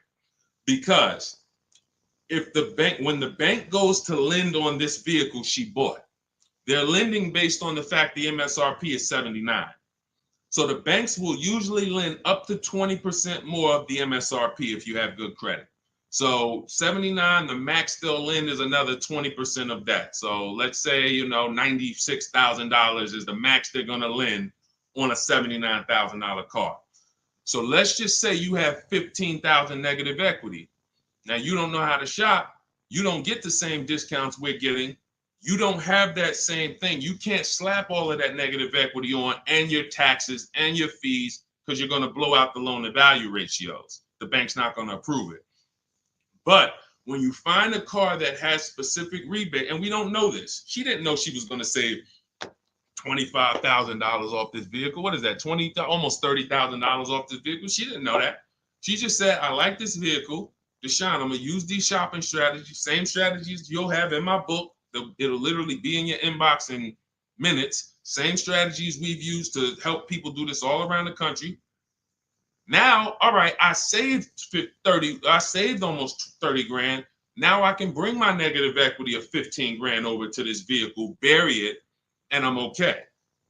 So it's very important. The more negative equity you have, you are targeting a vehicle, or you're trying to find a vehicle where you can get such a big discount, you can transfer that over, go from a non-quality vehicle usually to a quality vehicle, because you're already in a vehicle that's not worth what you owe. That's important to understand. You're already in a vehicle that's not worth what you owe. The key is to getting that into a vehicle you're going to enjoy, and at least a vehicle that is safe and quality, and preferably you're leasing. Because the great thing about transferring negative equity to a lease is once that lease is up in 3 years or 39 months, the negative equity is gone. When you transfer that over to a finance, another 5 or 6 year finance, you're bringing the negative equity over, stretching it out for 5 or 6 years and putting interest on top of it.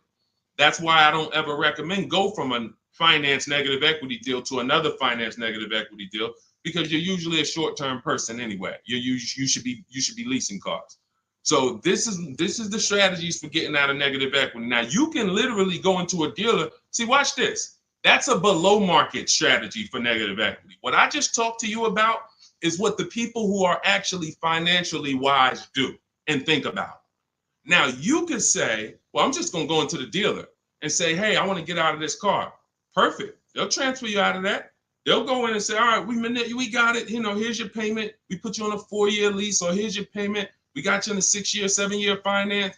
But you'll never know the discount you're getting because you don't care. Your whole thing is, I don't really want to unlearn what I've been taught and programmed to do. But if you want to say, I want to make the best deal possible and I want to stop making these mistakes that's getting me into these bad deals, I've never had to come and deal with 5, 6 grand, 2 grand of negative equity. It's never happened to me. But there are people, you might be one of them, who every deal you make, it's a negative equity situation. It's a negative equity situation. That's because you haven't learned how to structure your deals correctly. And those are the things that I want you to unlearn so that you can have empowered car buying, be making deals you feel great about, posting your numbers just like Milligan did, and saying, hey, check out the deal I made. Not just check out the car I got, check out the deal that I made. Okay? So that's what you need to understand. And if you can't, and that's how you can transfer out of negative equity, whether you have 10 grand negative equity, 5, 15, those are your options. And that's how we work it. All of this, guys, is in my new digital book. If you're enjoying what you're hearing so far, could you hit the like button? Hit the like button if you're just enjoying what you're hearing so far. I see y'all are running the likes up on TikTok. I appreciate it. As y'all keep tapping the screen, every time you're like, man, you know what? This is good information.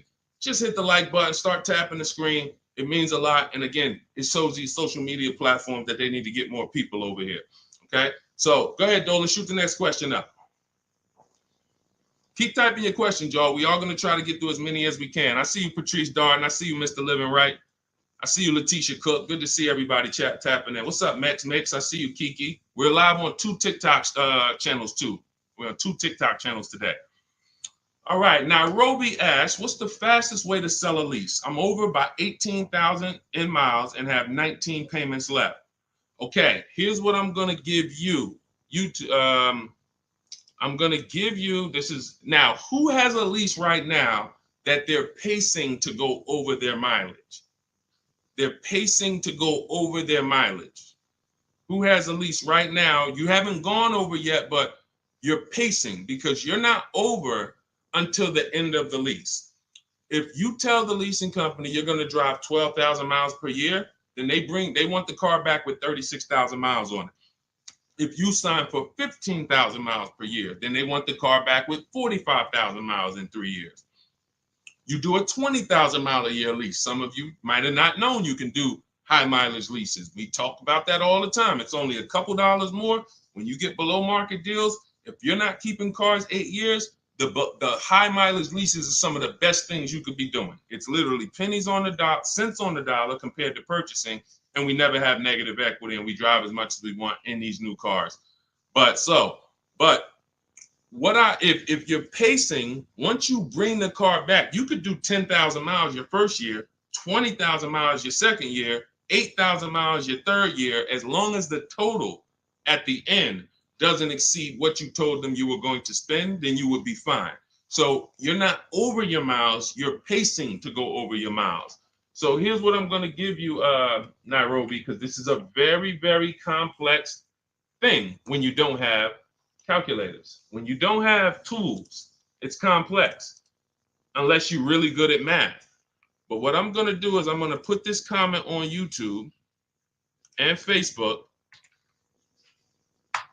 Now now in my book, I have calculators that I've invented. This is actual software that people who use my books and who have worked with me since 2021 have gotten to use. These are things that I looked around the industry and I saw things that people needed to know that didn't exist. So we had to actually build them out ourselves. And so that's why when you get my digital book, you have access to like 5 different custom calculators that we made that no one else uses. So one of them is this lease penalty calculator.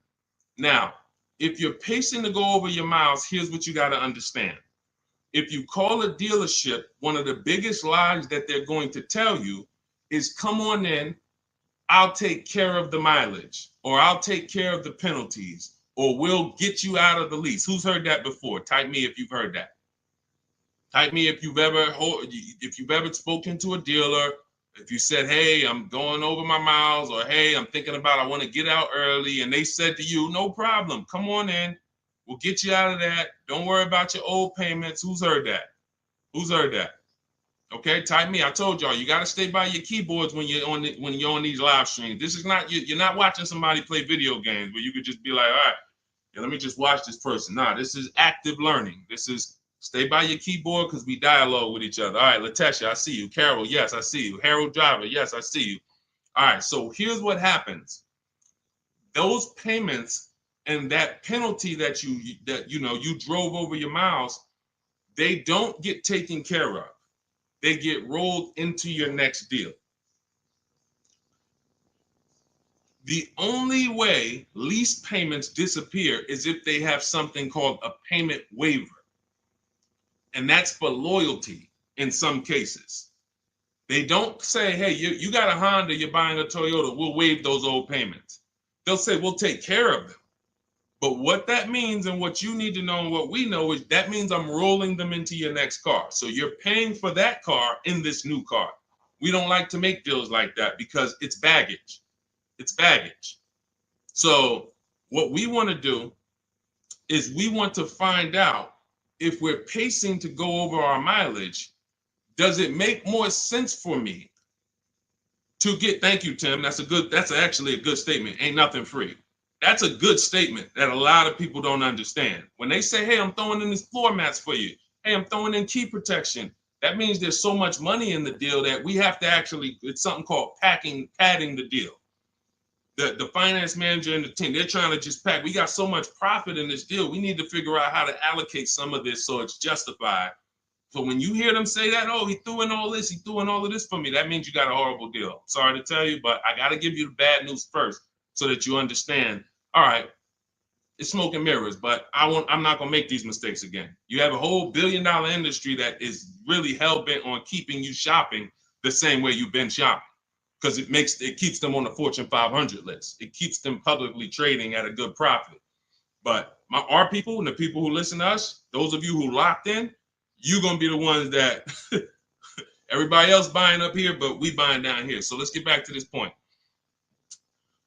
So you want to see if I'm pacing to go over my mileage, does it make more sense for me to replace the car now? In which case, my payments would be due. If I stop my lease 3 months early, and in Nairobi's case, she has 19 payments left. If she was to go and stop her lease now, those 19 payments get billed out immediately. So if she walks into a dealer and says, hey, get me out of this car, they're going to try to either see, can they buy it, or do we make the payments and roll them over?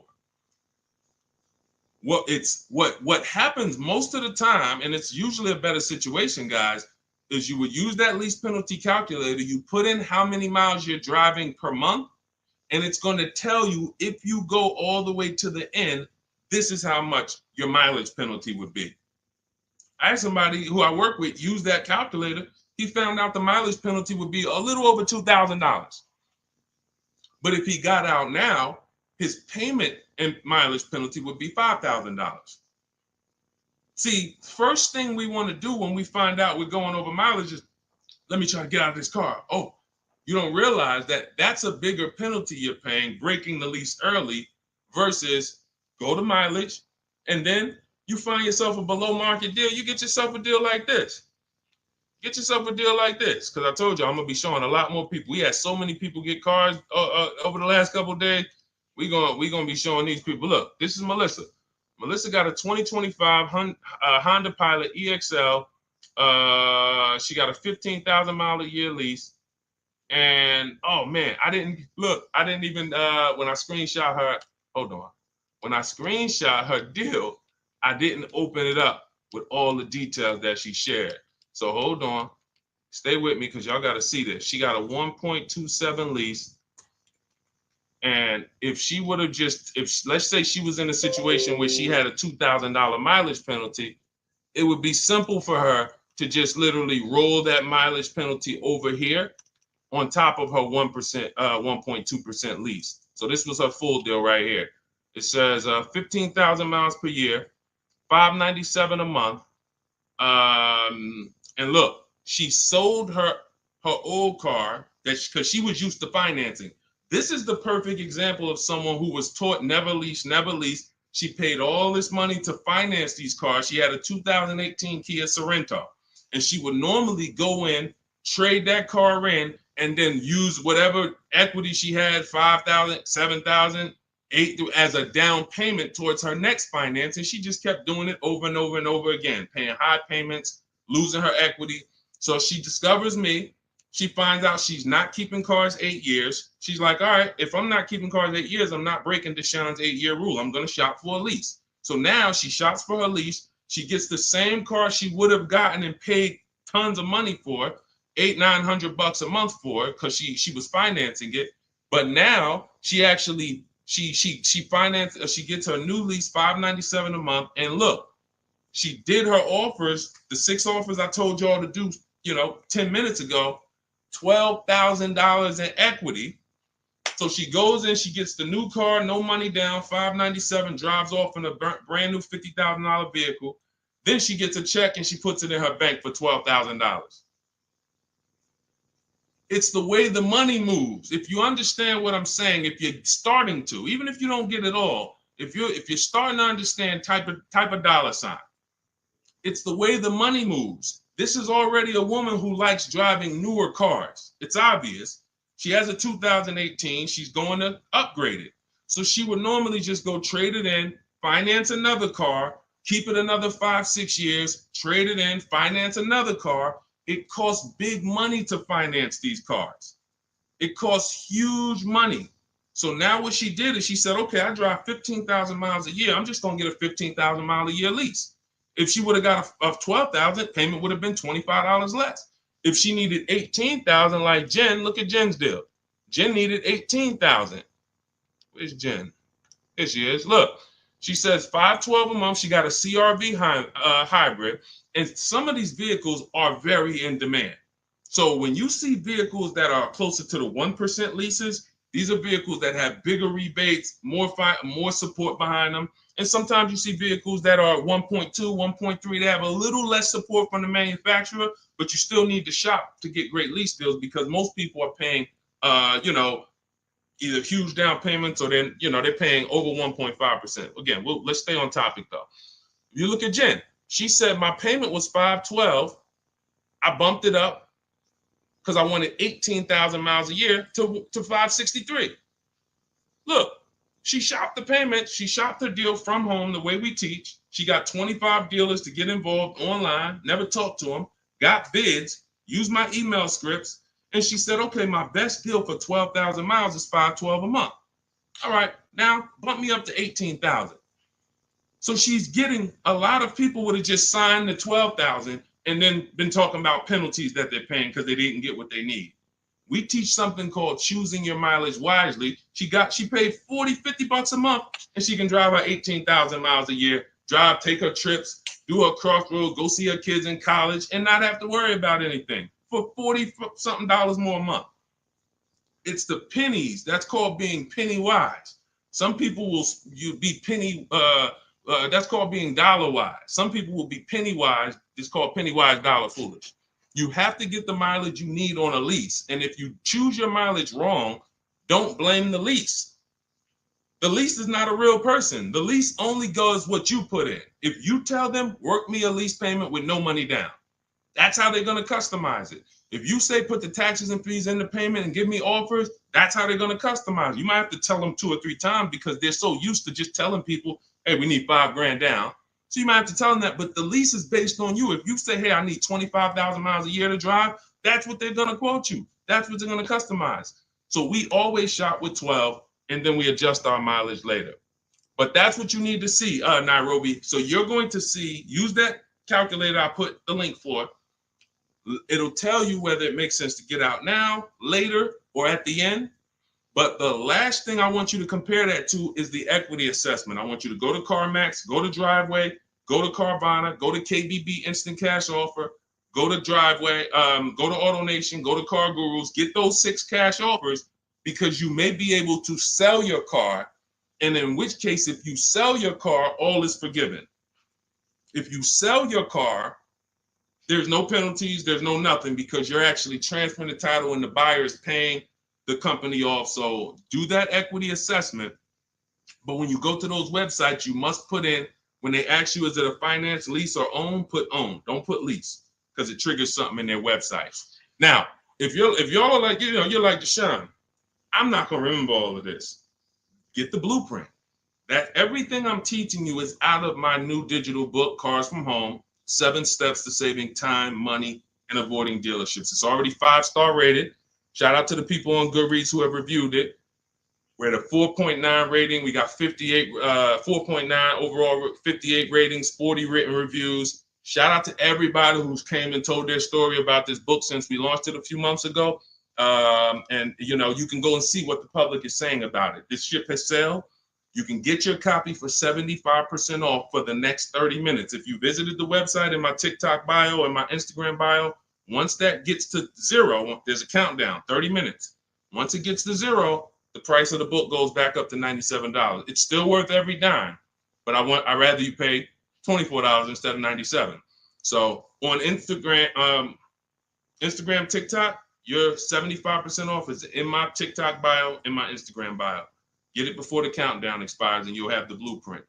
On Facebook and YouTube, we have a link in the comments for you pinned for you to get your copy for 75% off for 30 minutes only. Again, if you're like Deshone, this is good, but there's no way I'm going to remember all of this. You can watch the replays, get it however you want it.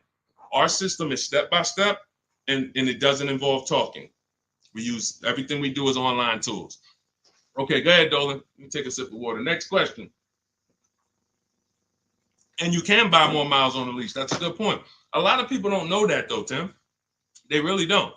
You know, they might have signed a bad lease or heard somebody sign a bad lease, and then, you know, usually what signing a bad lease is overpaying for it or not getting the mileage you need, or both.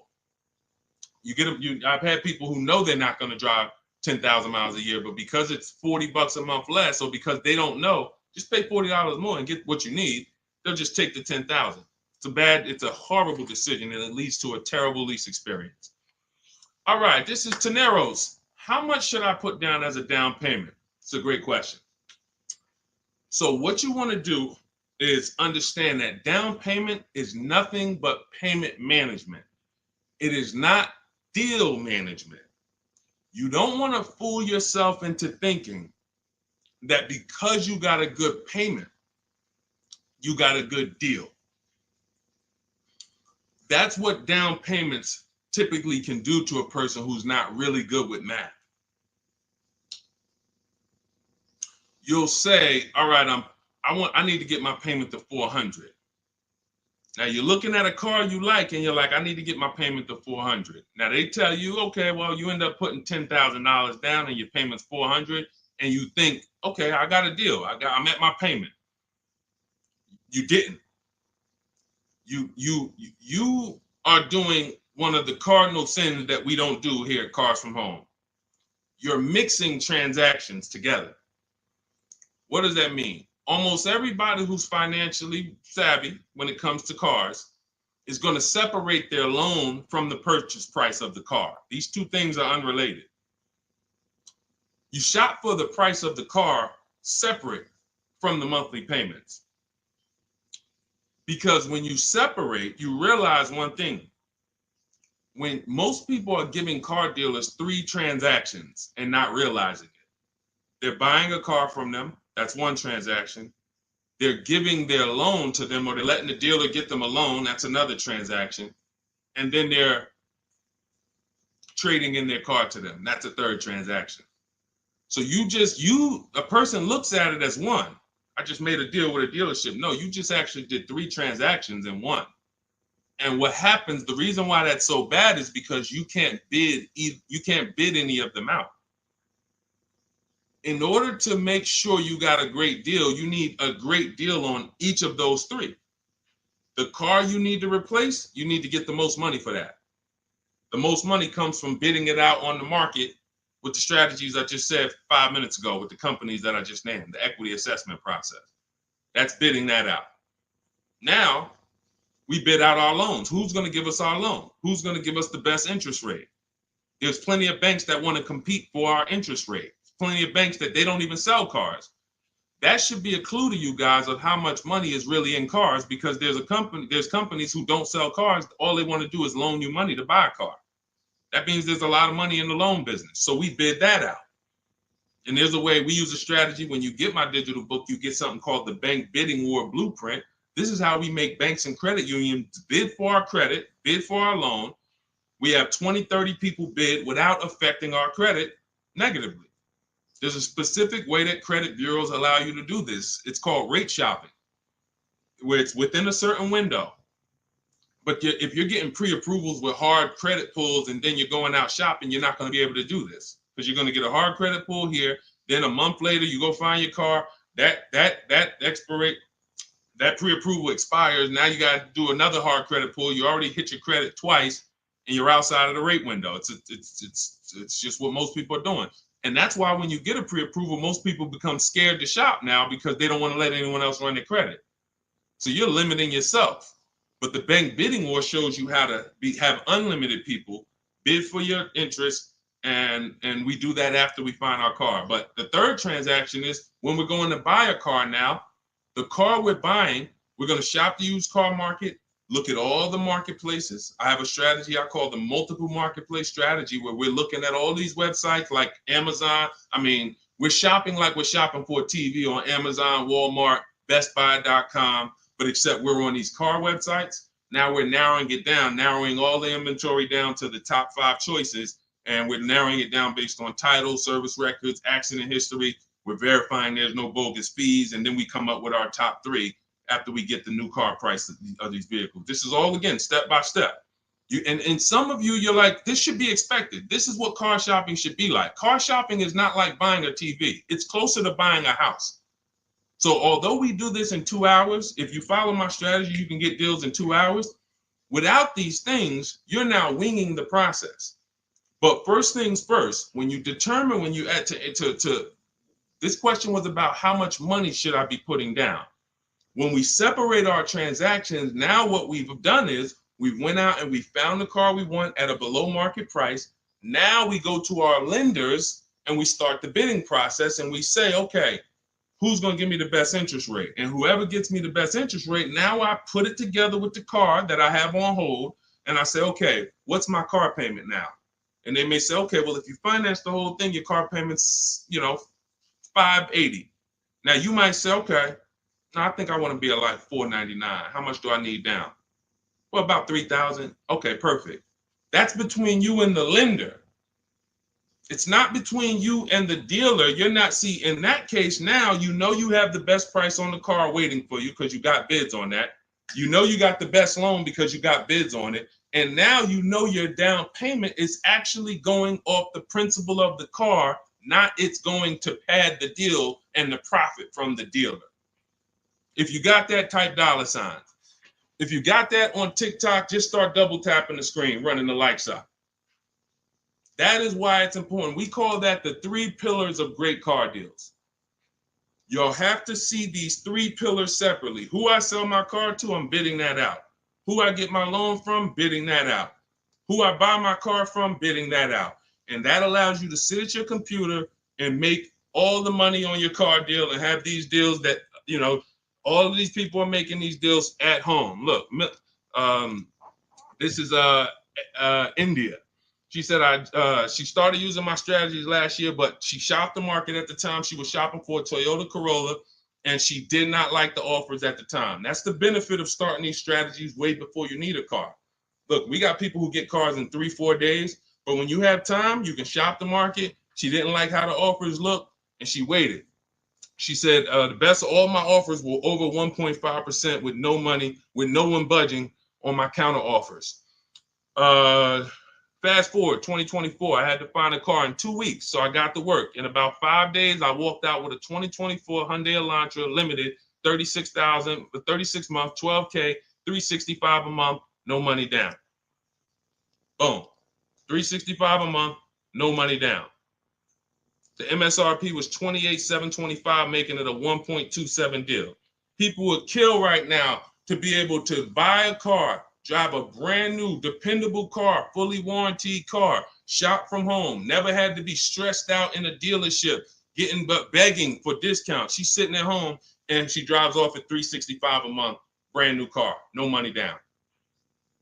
This is what it's about, people. It's about learning the strategy so that you keep the most money in your household. Okay? Everything I'm teaching you, everything India used is in my new digital book, Cars from Home, 7 Steps to Saving Time, Money, and Avoiding Dealerships. You can get your copy as part of our launch offer for 75% off in my TikTok bio or in my Instagram bio, but it's only for 30 minutes. After 30 minutes, the price goes back up to the $97 price, which is still great. If you missed it, and you're like, Deshone, I missed it, but I need these strategies. Listen, it's $70-something more. And the strategies you're going to use to save we can't even quantify it. We showed you earlier, somebody saved 25 grand off their price, almost 30 grand off her Mercedes. You've seen discounts of 6,000-7,000. You've seen ridiculous pay. It doesn't matter. The value you're going to get far outweighs the cost. And here's one thing. Financially wise people look at value. Financially foolish people look at cost. Let that sink in.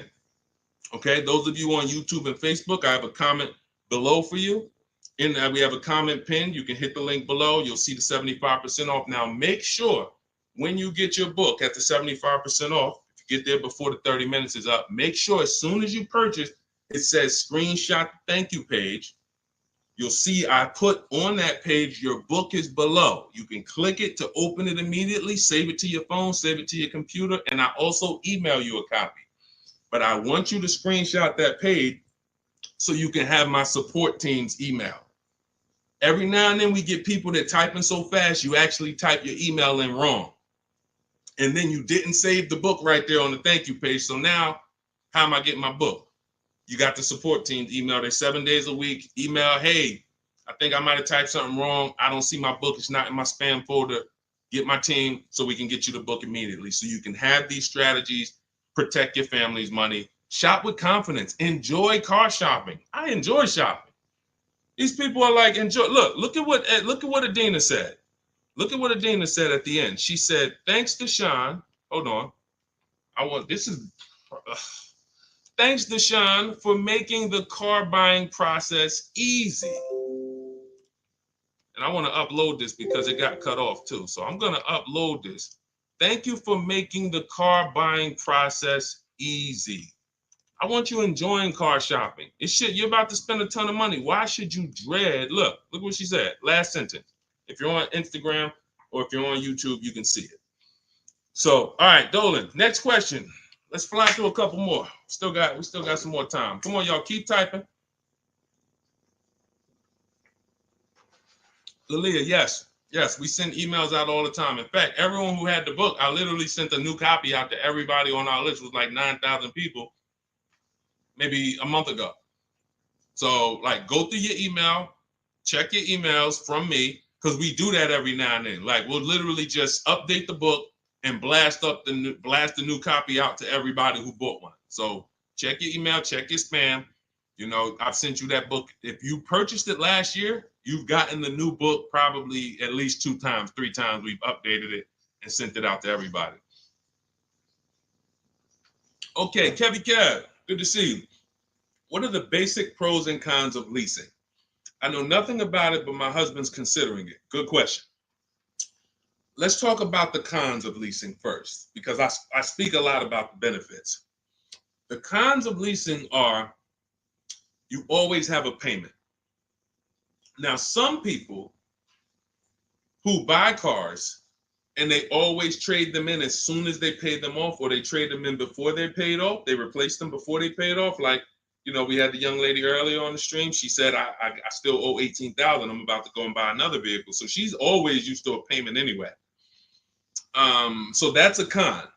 You're always going to have a payment. Another con is you can't beat the car up and not realize the losses. Now, let me be clear on this. People think when they own a car, they can do anything they want to it and not realize the losses. But I want to be clear. If you follow me, let's say a person buys a car, you own it, you put a lift on it, a big exhaust system, one of the big, the joint is loud. You customize that car. Did you raise the value or lower the value of the car? Type it in. Did you raise the value or lower the car? If a person does all of that stuff, customizes the car, did they raise the value or lower it? Thank you, Cam Newton. Lowered it.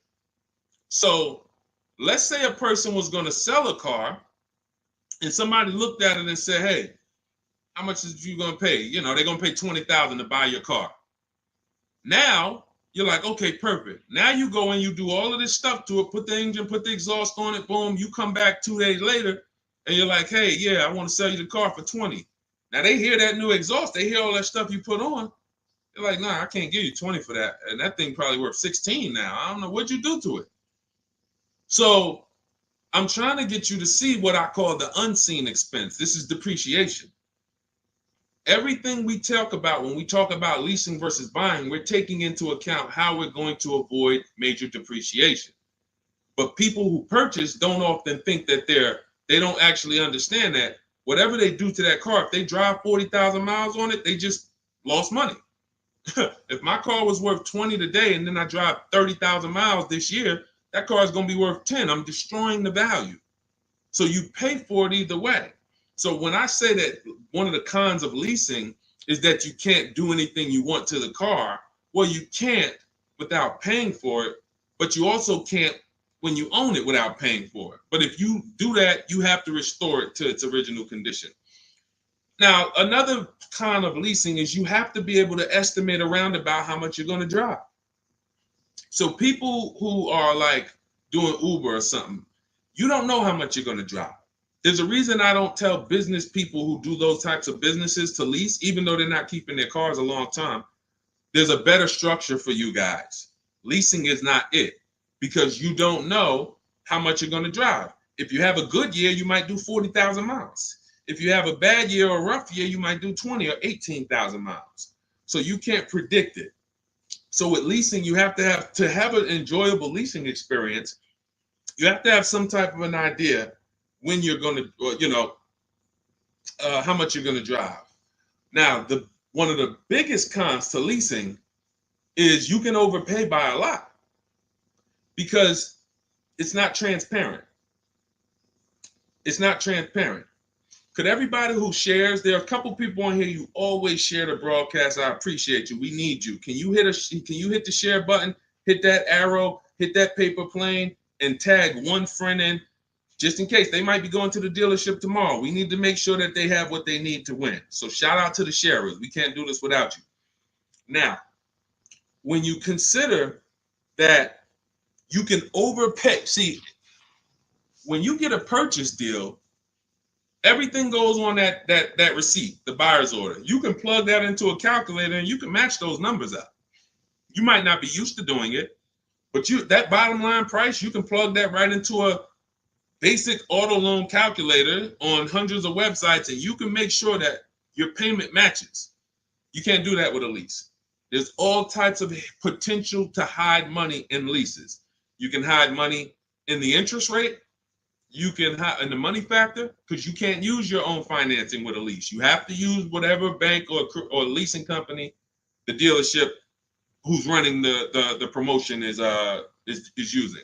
So that gives us potential to be overcharged for our money factor or our interest rate.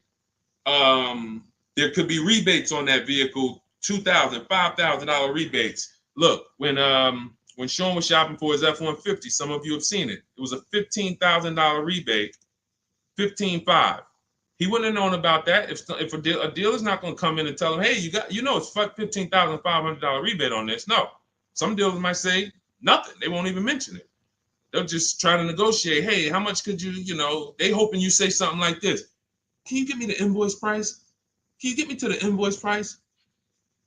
If I could get you the invoice price, can we make a deal today? Yeah, I always heard that, invoice price is a fair deal. Okay, no problem. Let me go get it. So they're not going to tell you anything about, hey, we got $15,000. He didn't ask about the rebates. He didn't ask nothing about rebate. He don't know anything about the rebates. Let's go take off $5,000, get him the invoice price. We're going to make $20,000 profit on this deal. So this is how it works. This is how it works. So with a lease, you could have the same types of incentives. And the thing about leasing is when you go from a finance to a lease, your payment is naturally going to be lower. Even if you get a bad deal, your payment's going to be lower. If you're used to buying $50,000 cars and paying $900 or $1,000 a month and putting 10 grand down, that same $50,000 car is going to lease out for like $800 with a bad deal. So people will walk in and think they won. Oh man, it's lower. It's lower than when I used to buy these. But you don't realize that, if this was a vehicle like Zafrina here, and look, this was a $60,000 vehicle, $65,000 Jeep Grand Cherokee. Now that vehicle, she's paying $579 a month for, no money down. So you walk in and you get a vehicle like this, and you think, oh, they got me the lease at $800. It's a $65,000 vehicle. I had to win. No, you lost big time because there were so many rebates and incentives that you didn't understand were there, and there's no way you're going to get them to reveal them to you. The only way, and I've been in the car business since 2006. I left in 2020, and since then I've been helping people make deals around this country. The only way to reveal what all the rebates are is 2 words: multiple offers. It's the only way. You're never going to negotiate your way to finding out what all the rebates are, because one deal is going to tell you it's $3,000, another deal is going to tell you it's $5,000, another deal is going to tell you it's $8,000, another deal is going to tell you there's no rebates. That's why when we sit back and we get multiple offers from home using the strategies in my digital book that you'll have access to immediately. Those of you who got your book, I see a lot of you saying, got the book. All of this stuff is scripted out for you. Now, you could do it manually, too. You want to call around the dealerships, ask for the sales manager, ask for a manager, try to bypass salesmen, because salesmen are trained to distract and waste time and make it hard, especially by phone. So if you want to try to do it manually, we must get 5 offers. New cars, leases, you must get 5 offers from 5 different dealers because that's how different the offers are going to be. They're going to be major different, not close, major. I always say if your offers aren't $150 to $200 a month apart, then you didn't shop correctly. Okay, go ahead, Doe. Let's shoot the next question up. That's it, Kevy Kev. That's the pros and cons. Oh, let me hit on the pros. Hold on. Let me try to sum up the pros of leasing before we wrap this question up. Pros of leasing are when you get below market leases, you're driving new cars, warranty cars, always under warranty in most cases. Something breaks, you call a dealership. Hey, this broke. Come on in, we'll fix it. You're under warranty. When you get below market leases, you're driving new cars for cents on the dollar. You're driving new cars and you're paying less than what people are paying to buy, lots less of what people are paying to buy them new, and you're paying less than what people are paying to buy them pre-owned. Some of you've seen me do that scenario where I compare a new lease, below market lease, to a pre-owned version of that same car. Take that $65,000 vehicle that Zafrina got, $597 a month. If she found one for, $30,000, half price, let's just pretend, and this is to illustrate to you how drastic the difference between below market leases are and buying. It's not even close. It's nowhere near close. If she found a half price version of that vehicle, which won't exist, let's just say we made one up and just put it right here, half price. So that's $32,000 plus tax. She's around $35,000. Some of you know every $5,000 on a car payment is about how much per month. I mean, when you look at a car, every $5,000 on a loan is about how much per month. I told y'all, stay by the keyboard. We got to be quick here. This is active learning. You don't want to be distracted. You want to be locked in, active learning. Every $5,000 on a loan is about how much per month. Shout out to y'all running the likes up on TikTok too. Every time you double tap the screen, y'all just, yes, thank you, Cam New. See, I love the people that are locked in. I see you, Brenda, $100 a month. Yeah. Now, so we got $100 for every 5,000. So that means when you look at a $10,000 car, first thing in your mind should be that's $200 a month, 5-year loan. When you look at a $20,000 car, first thing in your mind, that's $400 a month, 5-year loan. When you look at a used car version, let's say she gets it for half off, $32,000 plus tax, she's around $35,000. What's that payment? $700 a month, 5-year loan. So when I tell you that when we're driving below market leases, we're paying less than what people are paying for pre-owned versions. I just took really on a $65,000 car, a decent pre-owned version will probably be 30% off, maybe 40% off. Then you're going higher. If you don't know how to get good deals, you're going to take one with high mileage. It's going to be old. So it's more realistic to find a $65,000 car, 3 or 4 years old for, let's say 35, let's say 40, really closer to 40 if it's 65 new. So now you're talking about $800 a month. So a person like Zafrina, she's driving, she knows how to get below market leases. She's driving a brand new $65,000 fully warranted version, not tying up her money in that vehicle. She's paying $597 a month, which is hundreds a month less than what a used car person is paying, and like $500-$600 it's less than what a new car person is paying. So it's no comparison. So when I tell you the only people who should be purchasing, you're like, Deshone, why do people purchase then? If getting great lease deals is so cheap, why do people purchase? Well, one, everyone doesn't know how to get below market leases. So they'll look at commercials and they'll think, oh, well, this says I got to give them $5,000 down plus tax and all that. That's not deals. That's above market value or market value. We don't pay those prices. And second is, people who buy long-term don't care about those short-term benefits. I want to ask a question. Who on here has a vehicle in their driveway right now that you've had for at least 8 years? I want you to type how many years you've had it. Let me know how many. I see you, Sharon. Congratulations. Use it and win. Let everyone who has a car outside in your driveway that you've had more than 8 years, I want you to type how many years old it is. 8, 10, 15. Okay, Harold, he has one for 9 years outside. Sugar Lump, 19 years. Mr. Living Right, 8 years. Perfect. Dwayne Perkins, I see you, 22 years. Look, Julia Murray, 16 years. Look, Brenda, 8 years. Now watch this. Ralph, I see you, 10 years. 8 years or more is when we buy. These people won.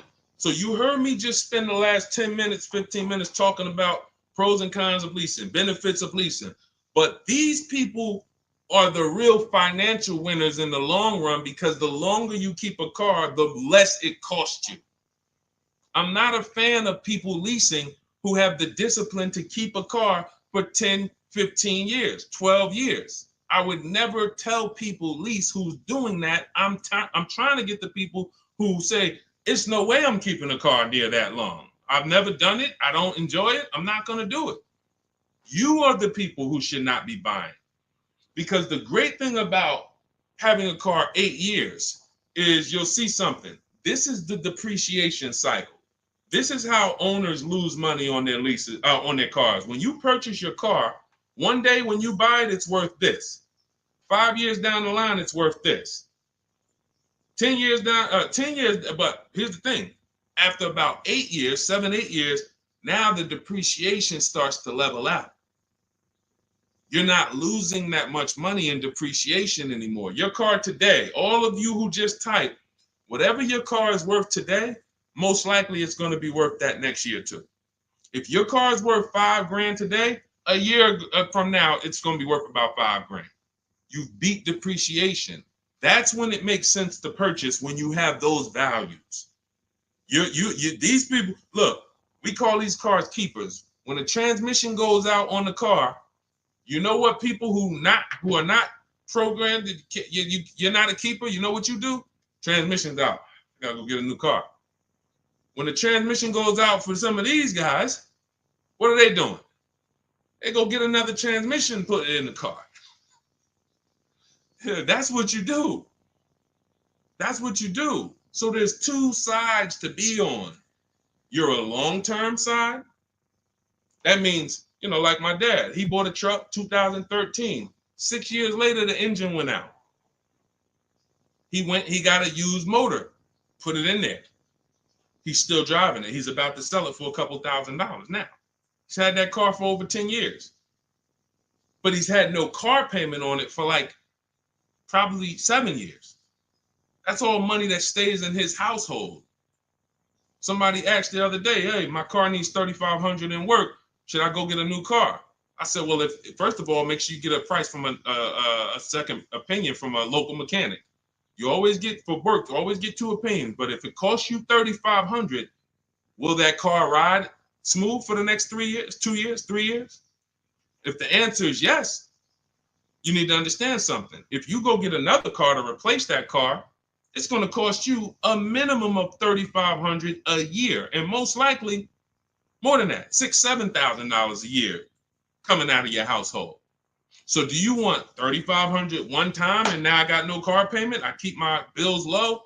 Or do you want to go get a new car payment that's $400 a month? Now what is that? $400 a month times 12, that's $4,800 a year for the next 5 years or whatever. The cost of replacement, guys, is always more than the cost of keeping that vehicle running. That's why you want to have that car paid off before the 10th birthday, and you want to set aside money for maintenance and repairs. Whatever you were paying on your car payment, $400 a month. All right, my car is paid off. Now take $100 or $200, put it into an emergency fund. So when that car breaks down or something needs, hey, no problem. It's in the emergency fund. But I'm keeping that car, because the longer I keep that car, the less money I pay for a car, the more money I keep in my household. So that's how you purchase, because you're buying a depreciating asset. You have to go long term with it. It's going to go down in value like this sharply for the first 5-6 years. It's going down, losing thousands. But once it levels out, that's when you really want to own it, because now we good. Things paid off. I ain't got to worry about it. But as soon as people come through that deep depreciation, that's when they go and trade the car in, and they do it all over again, over and over again. These are the people who I'm trying to get you to understand leasing. You're in the wrong structure. So it's very simple. You're not keeping your next car 8 years, you should be leasing, shopping for below market leases. You're keeping your next car at least 8 years, you're shopping for a below market purchase. And all of this is in my step-by-step book. This is the first step. Leasing versus buying. I call it the most important question. We got to put your deal on the right foundation, and then we go get a below market deal. So for everything I'm teaching right now is out of my new digital book. You can grab your copy for 75% off. It's normally $97. If you want the entire blueprint, and you guys see the comments, you see the comments people making, man, get the book. Get the book. You see it. So you can go to, thank God we have approaching 10,000 people who have the book. Thank God. We are getting this in a lot of people's hands. People love the welcome offer. And the same people who are using it would look back and say, Deshone, I would have paid the $97 knowing what I know now and what I'm seeing in this book. But to get it at 75% off, $25, even more value. But it's only for 30 minutes. In my TikTok bio, in my Instagram bio, click that link that says 75% off. In my YouTube comments or Facebook comments, we have a comment pinned for you for your 75% off. But once that timer hits zero, guys, it does go back up to $97, which is the normal price. And it's worth every dime at $97.